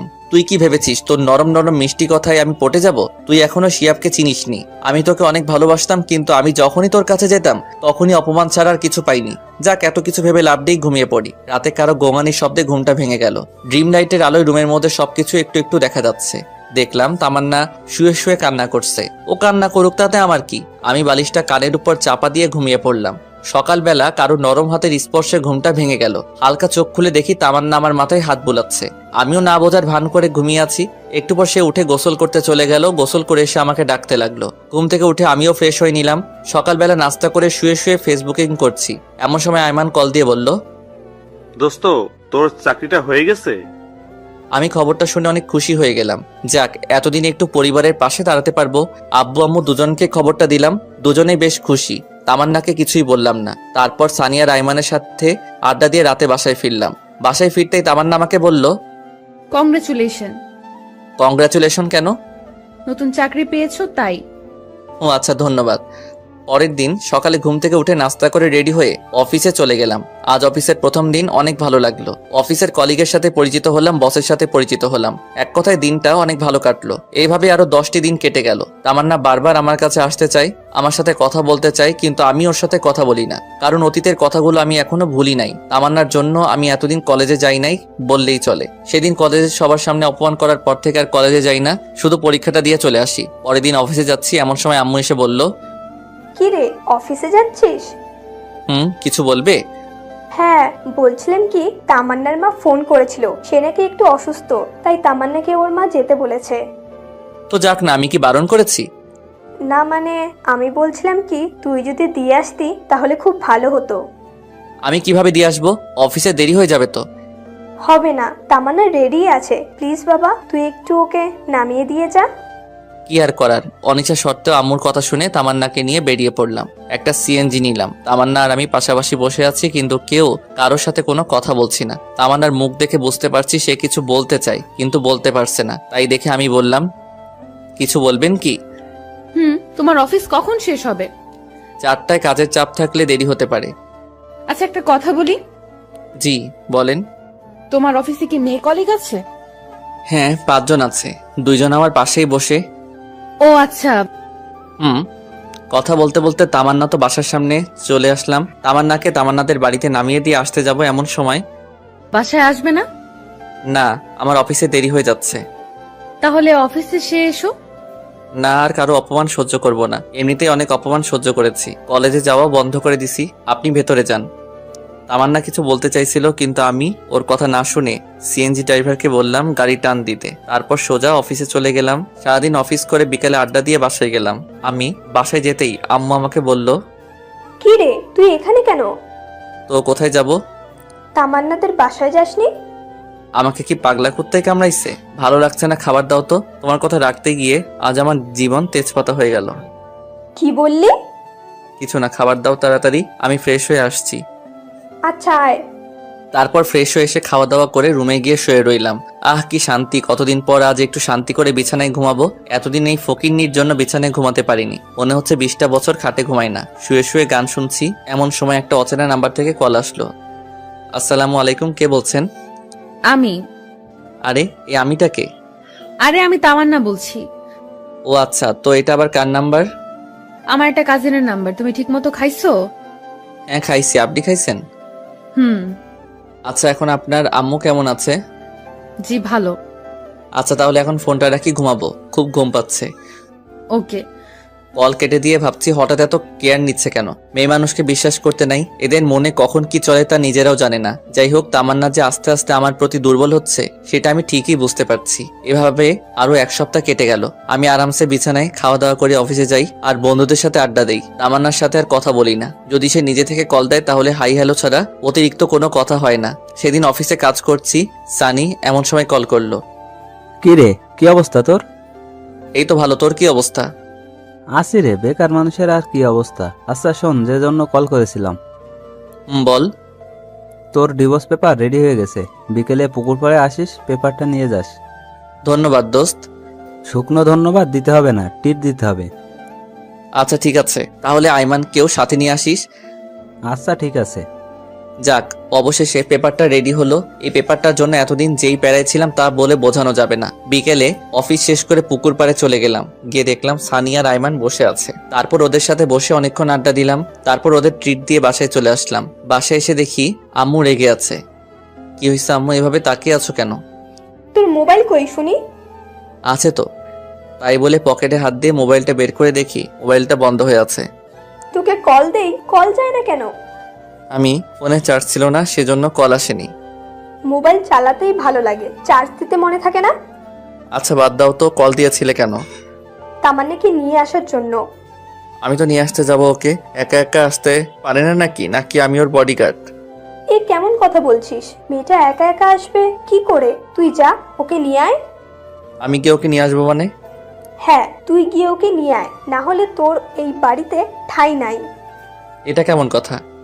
হ্যাঁ, এখন চুপচাপ গিয়ে ওকে নিয়ে আয়।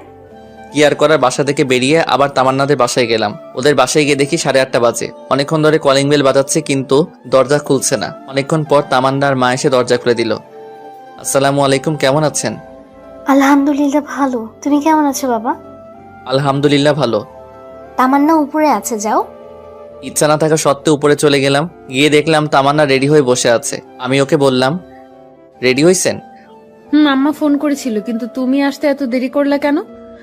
অফিস থেকে আসতে একটু দেরি হয়ে গেছে। আচ্ছা চলুন। এখন না, পরে যাব, আগে খাওয়া দাওয়া করে নেই। বাসায় গিয়ে খাবো। না, এখান থেকে খেয়ে বাসায় যাব, আম্মু সব রান্না করেছে। কি আর করার, খাওয়া দাওয়া করে বাসার উদ্দেশ্যে রওনা দিলাম। সিএনজির ভিতরে কেউ কারোর সাথে কথা বলছিলাম না। মনে মনে ভাবতে লাগলাম, আজ থেকে আর আরাম করে খাটে ঘুমাতে পারবো না। একটু পর বাসায় আসলাম। বাসায় এসে দেখি বাসার সব লাইট অফ করা। দরজায় টোকা দেওয়ার আগে দরজা খুলে গেল। বাসার ভিতরে সব লাইট বন্ধ। তারপর আম্মুকে অনেকবার ডাকলাম, ধুর কোনো সারা শব্দ নাই। অনেক চিন্তায় পড়ে গেলাম, কোনো অঘটন ঘটলো না তো? তামান্না ভয়ে আমার হাত চেপে ধরে রাখলো। আমি পকেট থেকে মোবাইলটা বের করে লাইট জ্বালাতে যাব, এমন সময় আমাদের দুজনকে অবাক করে দিয়ে অনেকগুলো লাইট একেবারে চলে গেল। এরপর সানি, আইমান আর আম্মু একসাথে বলে উঠলো, happy birthday to you, happy birthday dear Tamanna, many many happy returns of the day.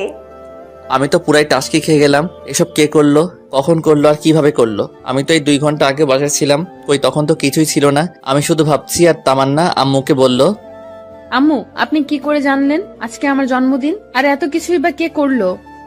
সবাই একসাথে আমাকে দেখিয়ে দিল। আমি তো আবার টাস্কি খেয়ে গেলাম। যাই হোক, তারপর সবাই মিলে কেকটা কাটলাম। কেক কেটে তাহলে আমাকে একটু খাইয়ে দিল। তারপর আমিও ওকে খাইয়ে দিলাম। একা একা সবাই খেয়ে নিলাম। সবাই মিলে অনেক মজা করলাম। এরপর সানি, আইমান আর আম্মু তামান্নাকে অনেকগুলো গিফট দিল। আমি বাকি রইলাম। সানি তামান্নাকে বলল, আমি আমার গিফট কাল সকালে দেব। আমি তো নির্বাক হয়ে দাঁড়িয়ে রইলাম। এরপর আমি সানি আর আইমান ছাদে চলে গেলাম। ছাদে গিয়ে আমি সানিকে বললাম, কিরে তোরা এত কিছু কিভাবে জানলি? আমরা তো কিছুই জানতাম না, আন্টি আমাদের ফোন করে সবকিছু বলেছে, আর আন্টি তোকে সবকিছু জানাতে বারণ করেছে। ও আচ্ছা, এই সানি তুই যে বললি আমি কাল সকালে ওকে গিফট দিব, ওকে আমি কি গিফট দিব?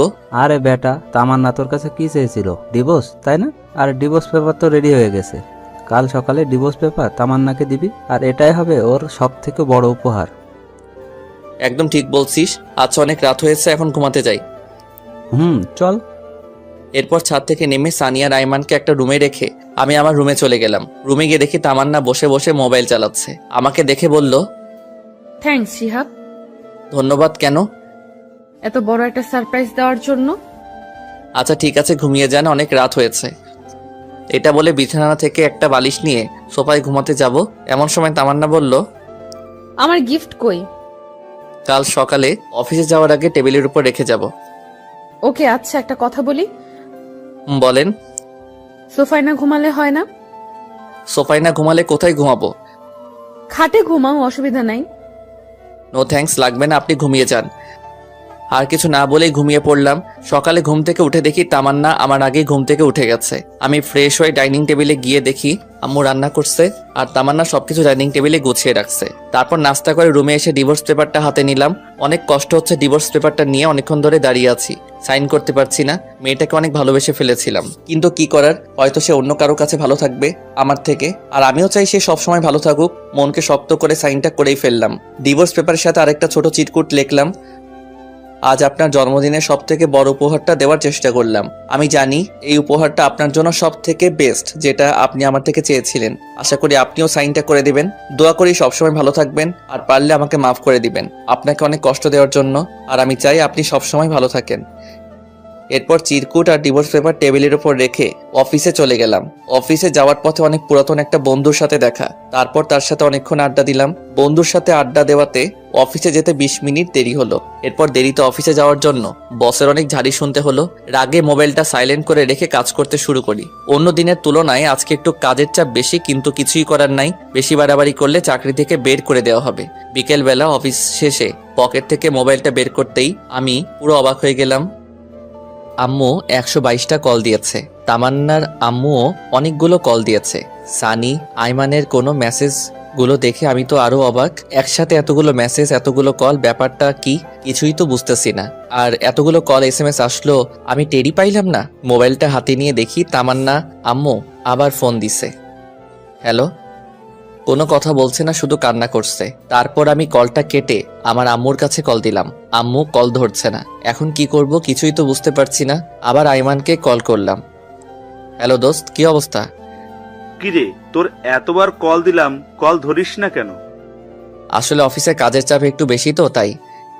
তো এখন কোথায় আছিস? এই তো 3 রাস্তার মোড়ে আছি। তাড়াতাড়ি মোহাম্মদ আলী হাসপাতালে চলে আয়। কেন, কার কি হয়েছে? তামান্না সুসাইড করতে নিছিল, আমরা সবাই মিলে ওকে হাসপাতালে নিয়ে আসছি। কি, সুইসাইড করতে নিছিল ও? মানে দাঁড়া, আমি এখনই আসছি। তাড়াতাড়ি আয়। তাই বলে আমি ফোনটা রেখে হাসপাতালের দিকে রওনা দিলাম। কেমন যেন টেনশন লাগছে। তামান্না হঠাৎ করে সুইসাইড করতে গেল কেন? হাসপাতালে গিয়ে দেখি আম্মু, তামান্নার আম্মু, সানি আর আয়নার বাইরে বসে আছে। আমাকে দেখে সবাই উঠে দাঁড়ালো, আর আম্মু তো এসে আমাকে একটা ঠাস করে চড় মারলো। আমি আবুলের মতো গালে হাত দিয়ে দাঁড়িয়ে রইলাম। একটু পর তামান্নার আম্মু বলল, বাবা, তোমার সাথে কি তামান্নার কিছু হয়েছে? কই, আমার সাথে তো কিছু হয়নি। তাহলে ও সুইসাইড করতে গেল কেন? আমি মাথা নিচু করে দাঁড়িয়ে আছি। আম্মু এসে বলল, তোকে এতবার কল করলাম, কল ধরিস না কেন? অফিসে কাজের চাপ ছিল, তাই মোবাইলটা সাইলেন্ট করে রেখেছিলাম। লাগবে না তোর চাকরি করা। আজকের পর থেকে তুই আর চাকরি করতে যাবি না। আর তুই আমাকে মিথ্যে বলছিস কেন? আমি কি মিথ্যা বলছি? তামান্না এতদিন তোর সাথে যা যা করেছে আমাকে জানাসনি কেন? তোমাকে এসব কে বলেছে? আম্মু সানি আর আইমানের দিকে দেখিয়ে দিল। আমি বুঝে গেলাম ওরাই আম্মুকে সব ঘটনা বলে দিছে। সানি, পাড়া, আইমানের দিকে আমি রাগী দৃষ্টিতে তাকালাম। ওরা নিচের দিকে তাকিয়ে আছে। এমন সময় ডাক্তার এসে বলল, রোগীর জ্ঞান ফিরেছে। এটা শুনে আম্মু আর তামান্নার আম্মু ভিতরে চলে গেল। সানি আর আইমান যেতে চাইলো, কিন্তু আমি ওদের দুজনকে ধরে বললাম, এই ওদের মধ্যে আম্মুকে সব কথা কে বলেছে? কিরে, কথা বলছিস না কেন? আমরা দুজনেই বলেছি। কেন বলছিস? জানিস আম্মু কত কষ্ট পাবে এখন? কারণ তামান্নাকে আম্মু পছন্দ করে, আমার সাথে বিয়ে দিয়েছে। আন্টিকে না বলে উপায় ছিল না। আন্টি আমাদের যেভাবে চাপের মুখে ফেলে রেখেছিল, তাতে আমরা না বলে কোনো উপায় খুঁজে পাইনি। সরি দোস্ত। দূর শালা। দোস্ত, একটা কথা বলি। কি কথা বল? দোস্ত, তামান্নাকে ডিভোর্সটা না দিলে হয় না? মনে হয় ওকে ডিভোর্সটা না দেওয়াই ভালো। কেন, তোর হঠাৎ এমনটা মনে হলো কেন? দেখ, তামান্না তোকে আগে ইগনোর করতো, অবহেলা করতো, কিন্তু এখন তো সে তোর প্রতি দুর্বল হয়ে গেছে। আস্তে আস্তে তোকে ভালোবাসতে শুরু করেছে। দেখছিস না, ডিভোর্স পেপার পাওয়ার সাথে সাথে সে সুইসাইড করতে গেছিল। দোস্ত, সানি ঠিক কথাই বলেছে। আমারও তাই মনে হয়। ওকে ডিভোর্স দিস না। এই সব কিছুই ছিল মনে মনে। আসলে তামান্নাকে বোঝাতে হবে ভালোবাসার মানুষের থেকে কষ্ট পেলে কেমন লাগে, তাই ওকে আরো কিছু কষ্ট পেতে হবে। আচ্ছা, ওইসব পরে দেখা যাবে। শোন, তামান্নাকে আরো কিছু শাস্তি দিতে হবে। আমার সাথে যেসব করেছে তার ফল ওকে পেতেই হবে। তুই এই অবস্থায় ওকে শাস্তি দিতে চাচ্ছিস? এই অবস্থায় ওকে কিভাবে শাস্তি দিবি? সময় হলেই সবকিছু দেখতে পারবি। এখন এসব না ভাবলেও চলবে। আমরা 3 জন কথা বলছি, আমাকে সবাই আম্মু বাহিরে আসলো। বাহিরে এসে আমাকে বলল, এই হারামজাদা, তোর মনে কি একটু দয়া মায়া নেই? মেয়েটা যে এখন কেমন আছে একটু খবর নেওয়া যায় না? আয় ভেতরে আয়, তামান্না তোকে ডাকছে। আম্মুর কথা শুনে আমরা তিনজনে ভিতরে গেলাম। আমি ভিতরে গিয়ে তামান্নার মাথার কাছে বসলাম। আমাকে দেখে একটু অভিমান করে মাথাটা অন্যদিকে ঘুরিয়ে নিল। এরপর আম্মু সবাইকে ইশারা করলো বাহিরে যেতে। আম্মুর কথায় সবাই বাহিরে চলে গেল। ভেতরে আমি আর তামান্না রইলাম। দুজনে চুপ করে বসে আছি, কেউ কোনো কথা বলছি না। দুজনে চুপ থাকার পর আমি নীরবতা দেখে বললাম, এখন আপনার কি অবস্থা? সেটা কারো না জানলেও চলবে। কথা শুনে বুঝলাম মেয়েটা আমার উপর অনেক অভিমান করে আছে। সমস্যা নাই বালিকা, দেখতে থাকো, তোমার জন্য আরো কত কি অপেক্ষা করছে, সামনে যে আরো কত কি হতে যাচ্ছে সেটা আমি নিজেও জানি না। কিছুক্ষণ পর আমি আবারও বললাম, রাগ করেছেন? রাগ করার মানুষ থাকলে তো রাগ করব, আমার কি রাগ করার মানুষ আছে নাকি? আচ্ছা বাদ দেন, এই কাজটা কেন করতে গেলেন সেটা বলেন। তুই কি কিছুই বুঝিস না? আপনি কেন সুইসাইড করতে নিয়েছিলেন সেটা আমি কি করে জানবো? যা, তোর কিছুই বুঝতে হবে না। তুই এখানে কেন এসেছিস? এখান থেকে চলে যা। আমি মারা গেলে তো সব থেকে বেশি তুই খুশি হতি। সবাই আপনাকে দেখতে আসতে বলেছে তাই দেখতে আসছি। কি? সবাই দেখতে আসতে বলছি তাই তুই আমাকে দেখতে আসছিস? তার মানে তুই আমাকে মন থেকে দেখতে আসিসনি? আচ্ছা এইসব বাদ দেন তো, জন্মদিনের উপহারটা কেমন লাগছে আপনার? অনেক ভালো। উপহারটা পাওয়ার খুশি ঠেলায় তো নিজের জীবনটা দিয়ে দিতে চাইছিলাম, কিন্তু পারলাম না। খুশি হননি কেন? আজ থেকে তো আপনি মুক্ত। এখন থেকে নিজের ইচ্ছা মতো চলতে পারবেন, প্রেম করতে পারবেন, ঘুরতে যেতে পারবেন। ডিভোর্স পেপারে সাইন করতে গিয়ে তোর কি একটু বুক কাঁপেনি? না, আমি শুধু আপনার ইচ্ছাটা পূরণ করতে চাইছি। তুই জীবনেও আমাকে বুঝবি না। আমার কাউকে বুঝতে হবে না। আমরা কথা বলছি, আমার সময় আম্মু এসে বলল, কি রে, তোদের কথা বলা শেষ হয়েছে? আমরা তো কথাই বলি নাই, কথা শুরুই হয় নাই, শেষ হয় নাই, কথা শেষ হবে কি করে? সুফিয়া তামান্নাকে আমার বাসায় নিয়ে যায়, কিছুদিন আমার বাসায় রেখে তারপর পাঠিয়ে দেব। তুই যেটা ভালো মনে করিস। বাহ, দুজনের বন্ধুত্ব টিকিয়ে রাখার জন্য মাঝখানে আমাকে বলি দেওয়া হলো। আমি কেবিন থেকে বের হয়ে যাচ্ছি। আসার সময় আম্মু বলল, কি রে, তুই কোথায় যাস? বাসায় যাচ্ছি। আবার কোথায় যাব? যা, তামান্নাকে ওদের বাসায় দিয়ে আয়। আমি কিছু না বলে চুপচাপ দাঁড়িয়ে আছি, সেটা দেখে আম্মু আবার বলল, কি রে, আমি কি বলছি কথা কানে যায় না? আরে দিয়ে আসবো তো, সমস্যা নাই, কিন্তু তুমি এমন করছো কেন? চুপচাপ গিয়ে একটা সিএনজি নিয়ে আয়। তারপর আমি আর কিছু না বলে বাহিরে গিয়ে একটা সিএনজি থেকে নিয়ে আসলাম।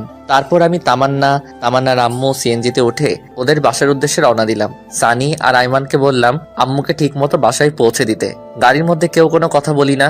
গাড়ি থেকে নেমে তামান্নাকে ধরে ধরে বাসার ভিতরে নিয়ে যাচ্ছি, কিন্তু ফকিন্নিটা হাঁটতে পারছে না। ইচ্ছা না থাকা সত্ত্বেও ওকে কোলে নিতে হলো। তারপর ওকে কোলে করে নিয়ে ওর রুমে রেখে আসলাম। বাহ, ফকিন্নিটার মনে মনে লাড্ডু ফুটছে। আমিও খুশি, কখনো ওকে এভাবে স্পর্শ করিনি। কিন্তু জানো, তুমি তো জানো না তোমার জন্য আমি কি পরিমাণ বাস রেডি করতেছি। বাস থেরাপি দিয়েই আমি তোমার অহংকার মাটিতে লুটাবো, তুমি টেরও পাইবা না আমি কি জিনিস। যাই হোক, বাসের ভিতরে নিয়ে আমি তামান্নাকে রুমে নিয়ে গিয়ে খাটের উপর শুয়ে দিলাম। ও আল্লাহ গো, মেয়েদের এত ওজন আগে জানা ছিল না। দেখলে মনে হয় ফু দিলে বাতাস উড়ে যাবে, কিন্তু আজ কোলে নিয়ে বুঝতে পারলাম এত ওজন কি বলবো। তামান্নাকে খাটে রেখে আমি হাঁপাতে লাগলাম। আমার এমন অবস্থা দেখে তামান্না হাসতে লাগলো। যাই হোক, ওকে বাসায় রেখে আমি চলে আসতে লাগলাম। এমন সময় পিছন থেকে ডাক দিয়ে তামান্না বলল, শিহাব, জি কিছু বলবেন? বলছি আমি আজকে না গেলে হয় না? না, আমাকে বাসায় যেতেই হবে, অফিস থেকে আসছি, এখনো ড্রেস চেঞ্জ করিনি। আচ্ছা, তো কিছু খাইছো কি? না, খাবার সময় পাইনি, বাসায় গিয়ে খাবো। এখান থেকে খেয়ে যাও। No thanks. আর কিছু না বলে সোজা হাঁটা দিলাম। তামান্নার আম্মু অনেকবার করলো থেকে যেতে, কিন্তু আমি না করে দিয়ে বিদায় নিয়ে বাড়িতে চলে আসলো। তারপর বাসায় এসে ফ্রেশ হয়ে নাস্তা করে শুয়ে পড়লাম। এভাবে আরো কিছুদিন কেটে গেল। এর মধ্যে আমি আর তামান্নার সাথে কোনো যোগাযোগ করিনি। মাঝে মাঝে তামান্না আমাকে কল দিত, কিন্তু আমি ধরতাম না। কিছুদিন পর সকালবেলা হঠাৎ অফিসে যাওয়ার জন্য রেডি হচ্ছি, এমন সময় আম্মু এসে বলল, কি রে, অফিসে যাচ্ছিস? হ্যাঁ, কিছু বলবে? তোর অফিস কয়টায় ছুটি? বিকাল 4টায়, তবে কাজের চাপ বেশি হলে দেরি হতে পারে। না, বলছিলাম যে অনেকদিন হলো মেয়েটাকে দেখি না, যদি অফিস শেষে তামান্নাকে বাড়ি নিয়ে আসতি। সরি আম্মু, আমি পারবো না, যার আসার সে নিজেই আসবে। এটা কেমন কথা? একটা মেয়ে একা একা কি করে আসবে? যেভাবে খুশি সেভাবে আসবে, আমি কিছু জানি না। যদি তোমার এতই দেখতে ইচ্ছে করে তাহলে তুমি গিয়ে নিয়ে আসো। যা, তোরা না লাগবে না, আমার মেয়েকে আমি নিয়ে আসবো। তোমার যা ইচ্ছা তাই করো, আমার কি। আর কিছু না বলে বাসা থেকে বেরিয়ে গেলাম। এরপর একটা সিএনজি নিয়ে সোজা অফিসে গেলাম। বিকালে অফিস শেষ করে বন্ধুদের সাথে আড্ডা দিয়ে বেশ রাত করে বাসায় ফিরলাম। বাসায় এসে দেখি তামান্না চলে এসেছে। আমি কিছু না বলে ফ্রেশ হয়ে রুমে গিয়ে শুয়ে পড়লাম। একটু পর তামান্না এসে বলল, শিহাব, তুমি আমাকে ভুলেই গেছো। একটাবার খবর নাও না, আমি কেমন আছি, কি করছি। মনে রাখার জন্য কি কোনো চুক্তিপত্র হয়েছে নাকি যে আপনাকে মনে রাখতে হবে? আচ্ছা বাদ দাও, খাবার রেডি, খেতে এসো। আমি খাবো না, বাইরে থেকে খেয়ে আসছি, আপনারা খেয়ে নিন। তাহলে আর কিছু না বলে রুম থেকে চলে গেল। আমি রুমে শুয়ে শুয়ে ফেসবুকিং করছি। একটু পর তামান্না আসলো। দেখে মনে হয় খাওয়া দাওয়া শেষ করে আসলো। রুমে এসে আমার সামনে বারবার হাঁটাহাঁটি করছে। তাই দেখে আমি ওকে বললাম, আপনি এখানে কেন এসেছেন? মানে আপনি এই বাসায় কেন এসেছেন? আপনার চাওয়া পাওয়া তো আমি পূরণ করে দিয়েছি, আবার কি? তুমি এভাবে কথা বলছো কেন? বললাম তো আগের ঘটনার জন্য আমি সরি। এসব বলে লাভ নাই। আপনি ডিভোর্স চাইছেন, আমি ডিভোর্স দিয়ে দিছি। এখন থেকে আপনি আপনার মতো আর আমি আমার মতো। আমি এসব মানি না। আমি আম্মুকে ছাড়া থাকতে পারবো না। আম্মু যেদিন নিজে আমাকে বাড়ি থেকে বের করে দিবে, আমি সেদিন চলে যাব। আমি আর কিছু না বলে শুয়ে শুয়ে মোবাইল চালাচ্ছি। একটু পর তামান্না এসে বিছানায় উঠতে লাগলো। আমি তা দেখে ওকে বললাম, এই কি করছেন আপনি? কেন, ঘুমাবো না নাকি? ঘুমাবেন ঠিক আছে, কিন্তু খাটে কি? আপনি মনে হয় ভুলে গেছেন এটা আমার রুম, আমার খাট, তাই আপনি আমার খাটে ঘুমাতে পারবেন না। তো কোথায় ঘুমাবো? যেখানে খুশি ঘুমাও, কিন্তু বিছানায় ঘুমাতে পারবেন না। তাহলে আমি একটা বালিশ তামান্নার হাতে দিলাম। তামান্না বালিশটা নিয়ে সোফায় গিয়ে শুয়ে পড়লো। এখন দেখো কেমন লাগে সোফায় ঘুমাতে। আমাকে অনেক জ্বালাইছো, এখন তুমি একটু ফল ভোগ করো। আমি আর কিছু না বলে পাশ কাটিয়ে শুয়ে পড়লাম। মাঝরাতে কিছু একটা শব্দে ঘুমটা ভেঙে গেল। ঘুম ভাঙতে তাকিয়ে দেখি তামান্না নাক টেনে কান্না করছে। তাই নাকি? আমি বললাম, এ আপনার সমস্যা কি? এসব ন্যাকা কান্না মানে কি? তোমার এত কিছু জানতে হবে না। আমার জানার কোনো প্রয়োজন নাই। আপনি অন্য কোথাও গিয়ে কাঁদেন, এখানে না। সকালে আমার অফিস আসছে, ঘুমাতে হবে। আমার ঘুমের ডিস্টার্ব হচ্ছে। আমি বারণ করে পরে তামান্না কান্না করেই যাচ্ছে। আর একবার ন্যাকা কান্না করলে কিন্তু একটা লাথি দিয়ে সোফা থেকে ফেলে দিব। যত সব আজাইরা। তামান্না আর কিছু না বলে ওয়াশরুমের দিকে চলে গেল। আমিও মনে মনে বলছি, এবার ঠেলা সামলাও জানো, আমি অনেক কষ্ট পাইছি তোমার আচরণে। এখন দেখো কষ্ট পাইতে কেমন লাগে। এসব ভাবতে ভাবতে কখন যে ঘুমিয়ে গেছি মনে নেই। সকালে ঘুম থেকে উঠে দেখি তামান্না আমার আগে ঘুম থেকে উঠে গেছে। তারপর আমি ঘুম থেকে উঠে ফ্রেশ হয়ে নাস্তা করে অফিসে চলে গেলাম। অফিস শেষে সানিয়া রাইমানকে কল করে পুকুর পাড়ে আসতে বললাম। আমি পুকুর পাড়ে এসে দেখি আমার আগেই ওরা এসে বসে আছে। কিরে, কি অবস্থা তোদের? বেকার মানুষের আবার অবস্থা। আমরা তো আর তোর মতো টাকা ইনকাম করতে পারছি না, বাপের টাকায় বসে বসে খাচ্ছি। আচ্ছা বাদ দে, চল ওই পাশে গিয়ে বসি। চল। তারপর ওই পাশে গিয়ে বসে কথা বলতে লাগলাম। কিরে তামান্না, কি খবর এখন? ভালোই। যাক, ভালো হলেই ভালো। কিন্তু দোস্ত, আমি একটা বিষয় কিছুতেই বুঝতে পারছি না। কি? তামান্নাকে ডিভোর্স দিলাম, সেটার কোনো খবর নাই, আবার আমার বাড়ি থেকেও যাচ্ছে না। আরে বোকা, ও যাবে কি করে? ও তো এখন তোকে ভালোবেসে ফেলেছে। আচ্ছা দোস্ত, যা হয়েছে সব ভুলে যা। এখন সবকিছু ঠিক করে নিয়ে নতুন করে জীবন শুরু কর, এটাই ভালো হবে। আরে না না, তাও আরো কিছু শাস্তি দিতেই হবে। এই শিহাব শোন। চল।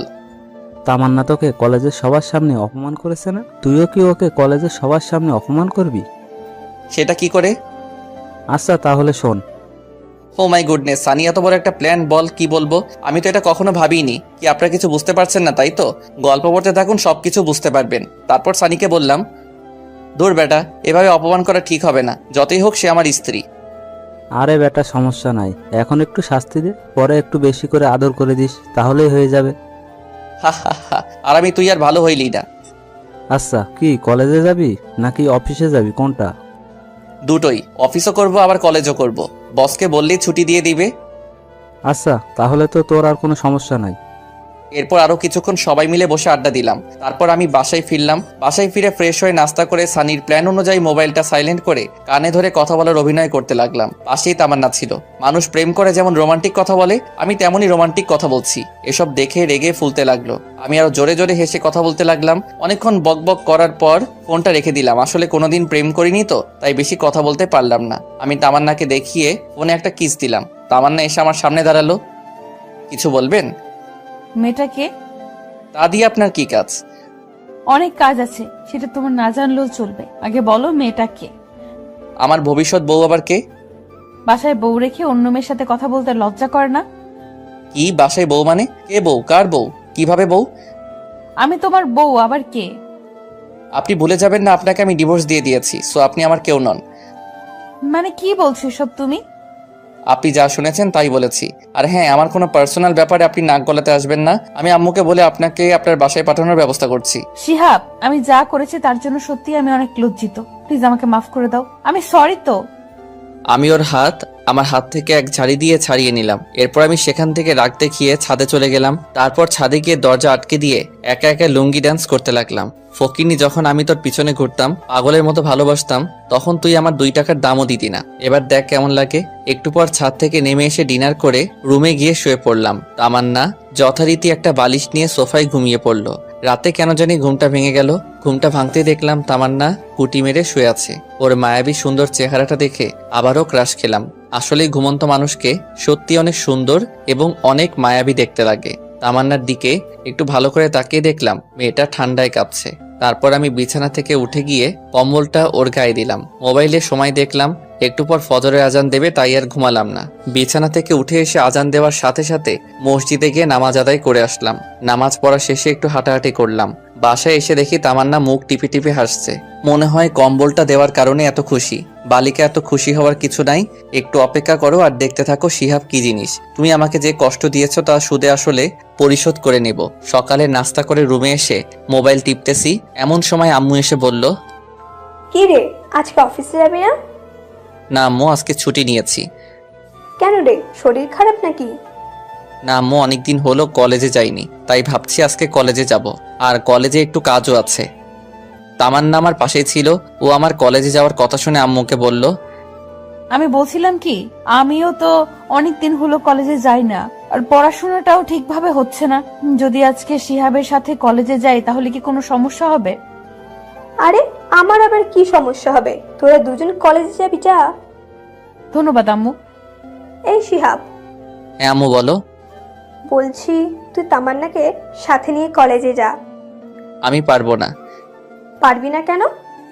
যে যার মতো কলেজে যাবে, আমি কাউকে নিয়ে যেতে পারবো না।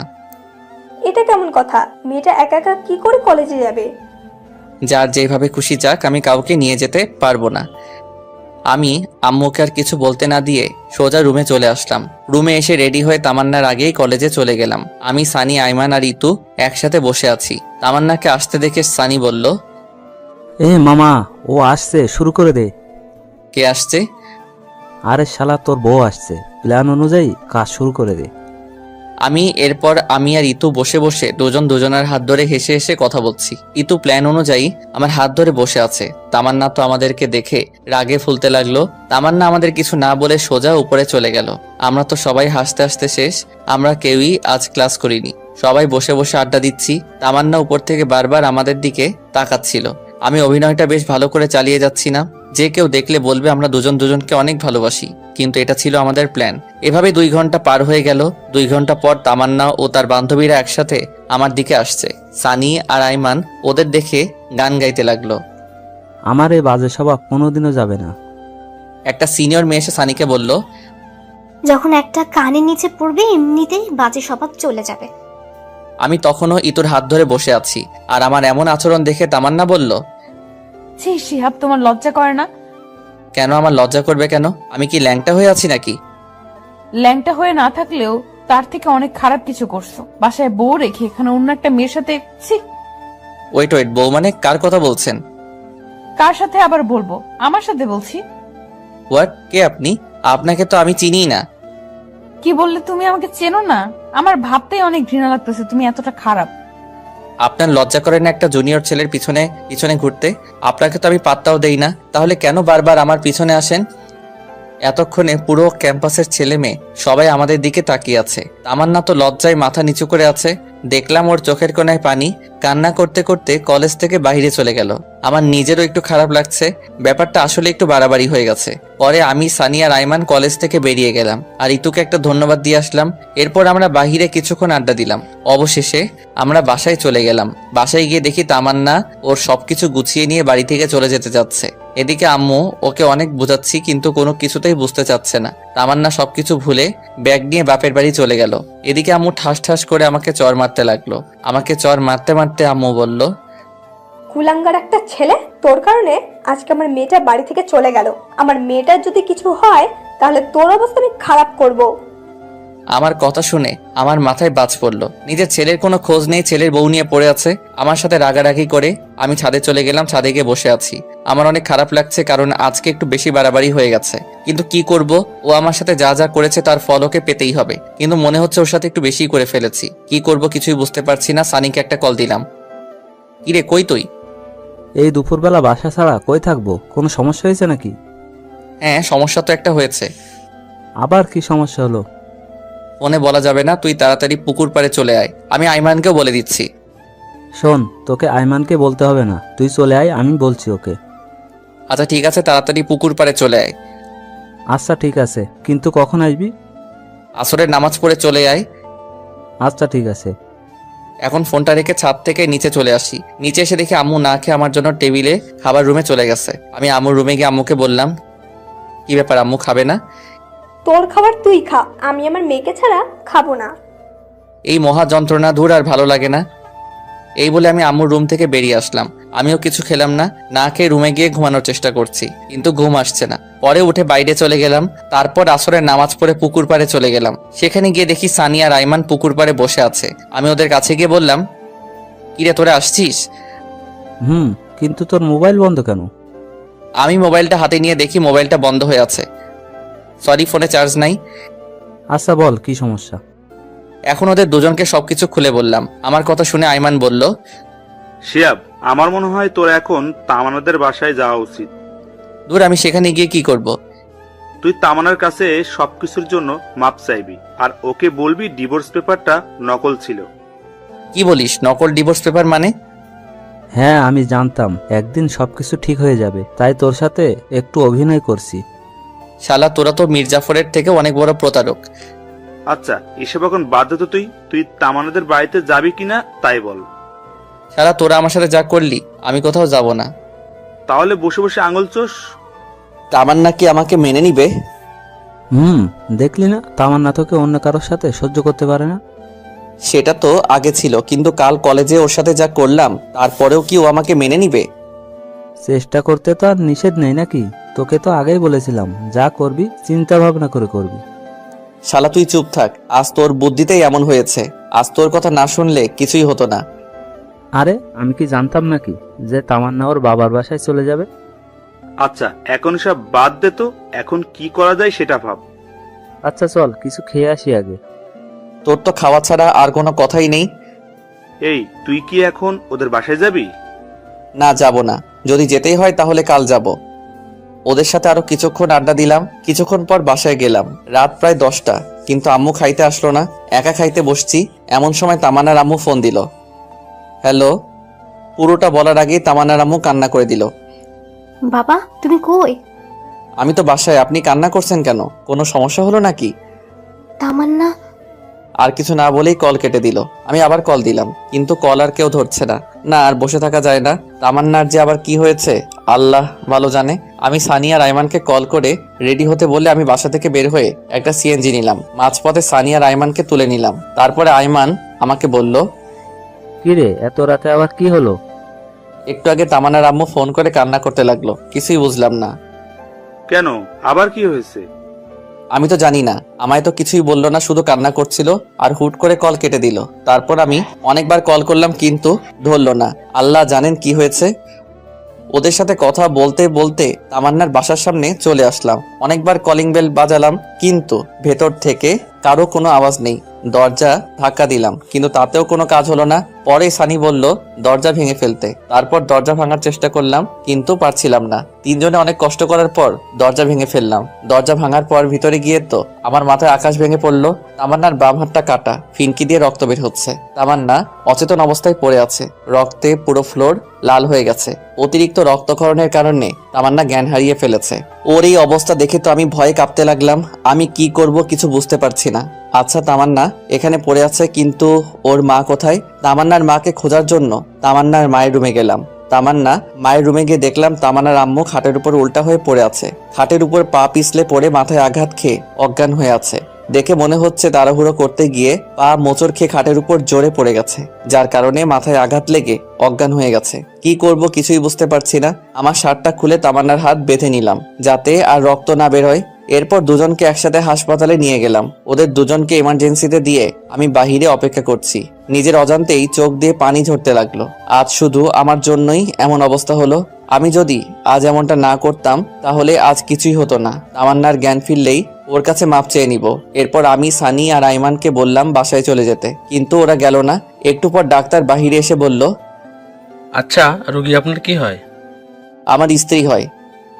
আছে, শুনুন, রোগীর অতিরিক্ত রক্তক্ষরণ হয়েছে, জরুরি রক্তের ব্যবস্থা করুন। জি বলুন, কোন গ্রুপের রক্ত লাগবে? আমরা এখানে 3 জন আছি। A B positive. আমার এ পজিটিভ। আমার ও পজিটিভ। আমার বি পজিটিভ। আচ্ছা, আপনারা 3 জনেই আসেন। এরপর 3 জনেই রক্ত দিলাম। একটু পর শাশুড়ি আমার জ্ঞান ফিরল, উনি ঘুমাচ্ছে। এদিকে আমি তামান্নার কাছে গিয়ে ওর পাশে বসলাম। আমি নিশ্চুপ হয়ে তামান্নার দিকে তাকিয়ে আছি। তারপর ওর হাতটা ধরে ওর মায়াবী মুখটা দেখতে দেখতে কখন ঘুমিয়ে গেছি বুঝতেই পারিনি। সকালে ঘুম ভাঙলো কারো হাতের স্পর্শে। তাকিয়ে দেখি তামান্না আমার মাথায় হাত বুলাচ্ছে। আমার ঘুম ভাঙা দেখে ও মুখটা অন্যদিকে ঘুরিয়ে কালো করে বসে রইল। সেটা দেখে আমি তামান্নাকে বললাম, কি ব্যাপার, আপনি এমন করলেন কেন? সেটা কাউকে জানতে হবে না, আমার যা মনে হয়েছে তাই করেছি। আপনি এমন পাগলামি কেন করলেন বলেন? কি করব বলো? আমি তো তোমাকে কষ্ট দিয়েছি, অপমান করেছি, তোমার সাথে অনেক খারাপ ব্যবহার করেছি। তুমি তো কোনোদিন আমাকে ক্ষমা করবে না। তাই বলে সুইসাইড করবেন? এর আগেও আপনি এমন করেছেন। আমি মরলে তোমার কি? এটা শোনার সাথে সাথে ঠাস করে ওর গালে একটা চর বসিয়ে দিলাম। আমার চর মারা দেখে তামান্না আমাকে বলল, তুমি আমাকে মারলে? আপনাকে মেরেছি, বেশ করেছি। আমি আমার বউকে মেরেছি, কার কি? বউ? তাহলে সেদিন ডিভোর্স লেটার কেন দিলে? আরে ওইটা ডিভোর্স পেপার ছিল না, জন্মদিনের কার্ড ছিল। আর ওই চিঠিটা তো আমি এমনি এমনি বানিয়ে লিখেছি। তাহলে কাল কলেজে এমন কেন করলে? আপনি যে আমাকে অপমান করেছিলেন, আর তাই আপনাকে বোঝাতে চেয়েছিলাম। আপনার কেমন লাগে? অনেক হারামি তুই। আমি কি একটু ভেতরে আসতে পারি? আম্মু দরজার সামনে দাঁড়িয়ে বলল, না, এখন ভেতরে কারো আসা যাবে না। যদি কেউ আসতে চায় তাহলে পরে আসবে। তামান্না আমাকে জড়িয়ে ধরে এসব কথা বলল। এই কি করছেন? আম্মু দেখছে তো? দেখলি দেখুক, তাতে আমার কি? আমি আমার স্বামীকে আদর করব, কার কি? তাই বলে আম্মুর সামনে? এই হাদারাম, কিছু শেখ। আচ্ছা তোমরা তাহলে থাকো, আমি যাই। তাই বলে আম্মু শাশুড়ি আমার কাছে গিয়ে গল্প করতে লাগলো। এরপর আমি বাহিরে গিয়ে দেখলাম সানিয়া রাইমান দুজনে একটা টুলের উপর একজন আরেকজনের উপর উল্টো হয়ে শুয়ে আছে। দেখেই আমার প্রচুর হাসি পাচ্ছে। আমি পকেট থেকে ফোনটা বের করে কিছুক্ষণ ভিডিও করলাম। তারপর ওদের দুজনকে জাগালাম। এরপর সবাইরে নাস্তা করার জন্য বাহিরে গেলাম। সকালে নাস্তা করা শেষে তামান্নার জন্য নাস্তা প্যাকেট করে নিয়ে আসলাম। নাস্তার প্যাকেট নিয়ে ডাক্তারকে বললাম, ডাক্তার সাহেব, জি বলেন। আমি কি আমার রোগীদের বাসায় নিয়ে যেতে পারি? জি পারবেন, তবে শুধুমাত্র আপনার শাশুড়ি মাকে, আপনার স্ত্রীকে আরো 2 দিন রাখতে হবে। আচ্ছা ঠিক আছে। এরপর আমি আম্মুর কাছে গিয়ে বললাম, ডাক্তার বাসায় যেতে বলল। ওকে, তাহলে সবাইকে নিয়ে বাসায় চল। এখানে থেকে কি করব? আম্মু শুধু আন্টিকে নিয়ে যেতে, আমি শুনেছি তামান্নাকে আরো 2 দিন থাকতে হবে এখানে। তুমি ওনাকে আমাদের বাসায় নিয়ে যাও, কিছুদিন রেস্ট নিক। আচ্ছা ঠিক আছে, কিন্তু তামান্নাকে কে সামলাবে? আম্মু আমি আছি, কেন? আচ্ছা, তাহলে তুই ওর ভালো করে যত্ন নিস। আমরা যাই। আচ্ছা ঠিক আছে, যাও। এরপর সানিয়া রাইমানকে সাথে দিয়ে আমি এবং আমার আম্মুকে বাসায় পাঠিয়ে দিলাম। এরপর আমি তামান্নার কাছে গেলাম। এখন কি অবস্থা আপনার? আগের থেকে একটু ভালো। এই শোনো না, হ্যাঁ বলেন। আমি না একজনকে খুব ভালোবাসি। কাকে? আমার এই জুনিয়র বরটাকে। কথাটা শোনো। আমি একটু অন্যদিকে তাকিয়ে মুচকে মুচকে হাসতেছিলাম। হঠাৎ তামান্না আমার মুখটা টেনে ওর মুখের কাছে নিয়ে একটা ভালোবাসার ছোঁয়া এঁকে দিল। আর তারপর বলল, এই আমাদের বিয়ে হয়েছে ঠিক, কিন্তু আমরা তো এখনো বাসর করিনি। চলো না আজকে আমরা বাসর করে নেই। একদমই না। ডাক্তার বলেছে আপনাকে আরো 2 দিন এখানে থাকতে হবে, তাই যা হবার বাসায় গিয়ে হবে। এখানে চুপচাপ রেস্ট নেন। এমনি রোমান্টিক ভাবে আরো 2 দিন পেরিয়ে গেল। তারপর আমি তামান্নাকে নিয়ে বাসায় ফিরলাম, কিন্তু তাহলে দরজার সামনে দাঁড়িয়ে পড়লো। ভিতরে যেতে চাচ্ছে না, তাই দেখে আমি বললাম, কি ব্যাপার, এখানে দাঁড়িয়ে থাকলেন কেন? কেউ যদি আমাকে কোলে করে বাসার ভেতরে নিয়ে যায় তাহলে যাব, না হলে ভেতরে যাব না। আমি বুঝতে পারলাম সে আমাকে উদ্দেশ্য করে কথাটা বলল। কি আর করার, ওকে কোলে করে নিয়ে বাসার ভিতরে গিয়ে বিছানার উপর রাখলাম। এরপর আমি ওকে রেখে চলে আসতে যাব, এমন সময় আমার হাতটা ধরে একটা টান দিল। আমি নিজেকে স্থির রাখতে না পেরে সোজা তামান্নার গায়ের উপর পড়ে গেলাম। এটা কি হলো? আমার বরকে আমার যা ইচ্ছা তাই করব, তাতে তোর কি? আমার কি দেখাবো? দেখা দেখি। এটা বলে যখনই আমি আমার মাথাটা তামান্নার দিকে এগিয়ে নিয়ে যাচ্ছিলাম, এমন সময় সানি রুমে আসলো। মামা, আদর একটু পরেও করতে পারবা, এখন একটু বাইরে আসো। শালা, তুই আর আসার সময় পাইলি না? তামান্না লজ্জা পেয়ে অন্যদিকে মুখ করে বসে রইল। আমি বাহিরে গিয়ে সানিকে বললাম, শালা এখন বল, এই অসময় ডাকলি কেন? তোমাকে কিছু জানতে হবে না, 5,000 টাকা দে। কিন্তু এত টাকা দিয়ে কি করবি? তোকে দিতে বলেছি, দে। এত কথা বলিস কেন? আমার কাছে তো এখন এত টাকা নাই, হাসপাতালের বিল দিয়ে সব শেষ হয়ে গেছে। আচ্ছা ঠিক আছে, তোকে দিতে হবে না, থাক আমরা যাই, আর বিকালে পুকুর পাড়ে আসিস, আড্ডা দেওয়া যাবে। আচ্ছা ঠিক আছে। এরপর সানি আর আইমান চলে গেল। এরপর আমি গোসল করে তামান্নাকে নাস্তা করিয়ে আমিও নাস্তা করে একটু রেস্ট নিলাম। বিকেলবেলা পুকুর পাড়ে চলে গেলাম। এরপর 3 জন মিলে অনেকক্ষণ আড্ডা দিলাম, অনেকক্ষণ 3 জনের ঘোরাঘুরি করলাম। রাত প্রায় 9টা, এমন সময় সানি বলল, মামা, আমার যেতে হবে, একটা জরুরি কাজ আছে। আমারও কাজ আছে, আমাকেও যেতে হবে। তাই বলে ওরা 2 জন চলে গেল। এদিকে আমিও বাসায় চলে আসলাম। বাসায় এসে তামান্নার কাছে গেলাম। কি ব্যাপার, এতক্ষণ কই ছিলে? এই তো একটু বাইরে ছিলাম। কেন, আপনার কোনো সমস্যা হয়েছে কি? ওই, তুমি এখনো আমাকে আপনি করে বলছো মানে? তো কি করে বলবো? তুমি করে বলবা। আচ্ছা ঠিক আছে। আচ্ছা শোনো, আমাদের তো বাসায় হয়নি, চলো আজকে আমরা বাসর করি। কোনো আয়োজন ছাড়া বাসর করব? না থাক, কালকে সব আয়োজন করে তারপর বাসর করব। আজকে থাকো। তোমাকে বলছি মানে আজকে। এটা বলে তামান্না বিছানা থেকে উঠে আলমারি থেকে আমার জন্য একটা শেরওয়ানি বের করলো আর একটা শাড়ি বের করলো। আমাকে শেরওয়ানি দিয়ে বলল, যাও, এই শেরওয়ানিটা পরে 2 ঘন্টা পরে রুমে আসবে। 2 ঘন্টা পরে কেন? সেটা আসলেই বুঝতে পারবে, এখন যাও। আচ্ছা, এখানে পরে নেই না? তোমাকে বলছি না বাইরে যেতে। কি আর করার, ছাদে চলে গেলাম। ছাদে গিয়ে শেরওয়ানি পরে একা একা বসে আছি। কিছু ভালো লাগছে না, কি যে করব। 1 ঘন্টা 45 মিনিট হয়ে গেল, আর ভালো লাগছে না। যখনই ছাদ থেকে নামতে যাব, এমন সময় সানিয়া রাইমান সামনে আসলো। কিরে, তোরা এত রাতে এখানে কি করিস? কাজ করতে করতে জীবনটা শেষ মামা। এত রাতে কি কাজ করলি? আরে শালা, তোর বাসর ঘর সাজানো। তোদের কে সাজাতে বলেছেন? কেউ না, আমরা নিজেরাই সাজিয়েছি। এখন তাড়াতাড়ি নিচে যা, তামান্না তোর জন্য অপেক্ষা করছে। একটু আড্ডা দিয়ে তারপর যাই। আজকে কোনো আড্ডা হবে না, তুই যা, তোর জন্য আজকে স্পেশাল দিন। ওকে। তারপর আমি রুমের সামনে গিয়ে দাঁড়িয়ে আছি। কেমন যেন ভয় লাগছে, আবার লজ্জা লাগছে। কিছুক্ষণ আগেও তো তামান্নার সাথে কথা বলে আসলাম, তাহলে এখন লজ্জা লাগছে কেন? দূর, যা হওয়ার হবে। আগে ভিতরে তো যাই। এরপর 1 কেজি সাহস নিয়ে ভিতরে চলে গেলাম। ভিতরে গিয়ে দেখি তামান্না একটা লম্বা ঘোমটা দিয়ে বিছানার উপর বসে আছে। আমাকে দেখে বিছানা থেকে নেমে আমার পা ছুঁয়ে সালাম করতে যাবে, এমন সময় আমি ওর হাত ধরে বললাম, আরে আরে, কি করছো? দেখছো না সালাম করতেছি। আরে, জুনিয়রদের সালাম করতে হয় না? কে বলেছে তুমি আমার জুনিয়র? মাত্র 1 বছর, এটা কোনো ব্যাপার না। আর স্বামী হিসাবে তুমি সবসময় আমার উপরে থাকবে। ঠিক আছে মহারানী, কিন্তু আপনাকে আমার পা ছুঁয়ে সালাম করতে হবে না। আপনার জায়গা আমার পায়ে নয়, এই বুকে, বুঝলেন? হ্যাঁ বুঝলাম, এখন চলো। কোথায় যাব? ছাদে। ছাদে কেন? চাঁদ দেখবো তাই। আচ্ছা ঠিক আছে, চলো। এভাবে তো যাব না, তাহলে কিভাবে যাবে? আমাকে কোলে করে নিয়ে যেতে হবে। ওরে আল্লাহ, কি বলেন এইসব? এখন কোলে করে নিয়ে চলো, না হলে সারা রাত সোফায় ঘুমাতে হবে। কি আর করবো, হাতিটাকে কোলে করে নিয়ে ছাদে গেলাম। ছাদে গিয়ে ওকে নামিয়ে দিয়ে আমি হাঁপাতে লাগলাম। ওরে আল্লাহ, একটা মেয়ে মানুষ এত ওজন হয় কি করে? এইটুকুতেই এই অবস্থা? এখন থেকে রোজ কোলে করে নিয়ে আসতে হবে। মানে? সব কথার মানে বলতে হয় না, কিছু কথার মানে বুঝে নিতে হয়। আচ্ছা চলো, কিছুক্ষণ হাঁটাহাঁটি করি। ওকে।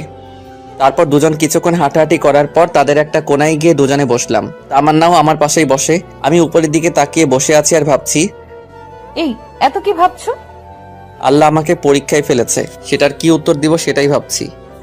কি পরীক্ষা? আল্লাহ আমাকে 2টা চাঁদ দিয়েছে, একটা ওই উপরে আর একটা আমার পাশে। এখন আমাকে বলতেছে কোনটা আমার কাছে বেশি গুরুত্বপূর্ণ। তো কোনটা তোমার কাছে গুরুত্বপূর্ণ? উপরেরটা তো শুধু রাতে আমার সাথে থাকবে, কিন্তু সকাল হলেই হারিয়ে যাবে, কিন্তু পাশেরটা সব সময় থাকবে। কিন্তু কথা হচ্ছে যদি কখনো পাশে থাকা চারটা চলে যায়, তাই ভাবছি কোনটা আমার জন্য গুরুত্বপূর্ণ। এটা শুনে তামান্না আমার হাত ধরে আমার কাঁধে মাথা রেখে বলল, এই তোমার হাত ধরে ধরে কসম করছি পুরো পৃথিবী ছেড়ে দেব, কিন্তু তোমার হাত কখনো ছাড়বো না। তাই নাকি? তাই। এই শোনো না, বলেন। আমার না টুইন বেবি অনেক পছন্দ। তো আমাকে কি করতে হবে? তোমাকে কিছু করতে না, যা করার আমি নিজেই করব। কি করবে? সময় হলেই দেখতে পারবে। এখন রুমে চলো। ওকে চলেন। ওইভাবেই যাও কেন? তাহলে কিভাবে যাব? যেভাবে কোলে করে নিয়ে এসেছিলে সেভাবেই কোলে করে নিয়ে যাও। কি আর করার, আবারও কোলে করে নিয়ে গেলাম। খাটে রেখে আমি ওয়াশরুমের দিকে যাচ্ছি, এমন সময় আমার কলার ধরে টান দিয়ে বলল, এই কই যাস? এই তো একটু আসছি। তোকে যে টুইন বেবির কথা বললাম ভুলে গেছিস? এটা বলে আমাকে একটা টান দিয়ে খাটে ফেলে দিল। একা দুজন হারিয়ে গেলাম ভালোবাসার এক অজানা ভুবনে। আপনারা এখনো বসে আছেন? আরে ভাই, অনেক কিছুই তো দেখলেন, এখন আমাদেরকে আমাদের মতো একটু কাজ করতে দিন।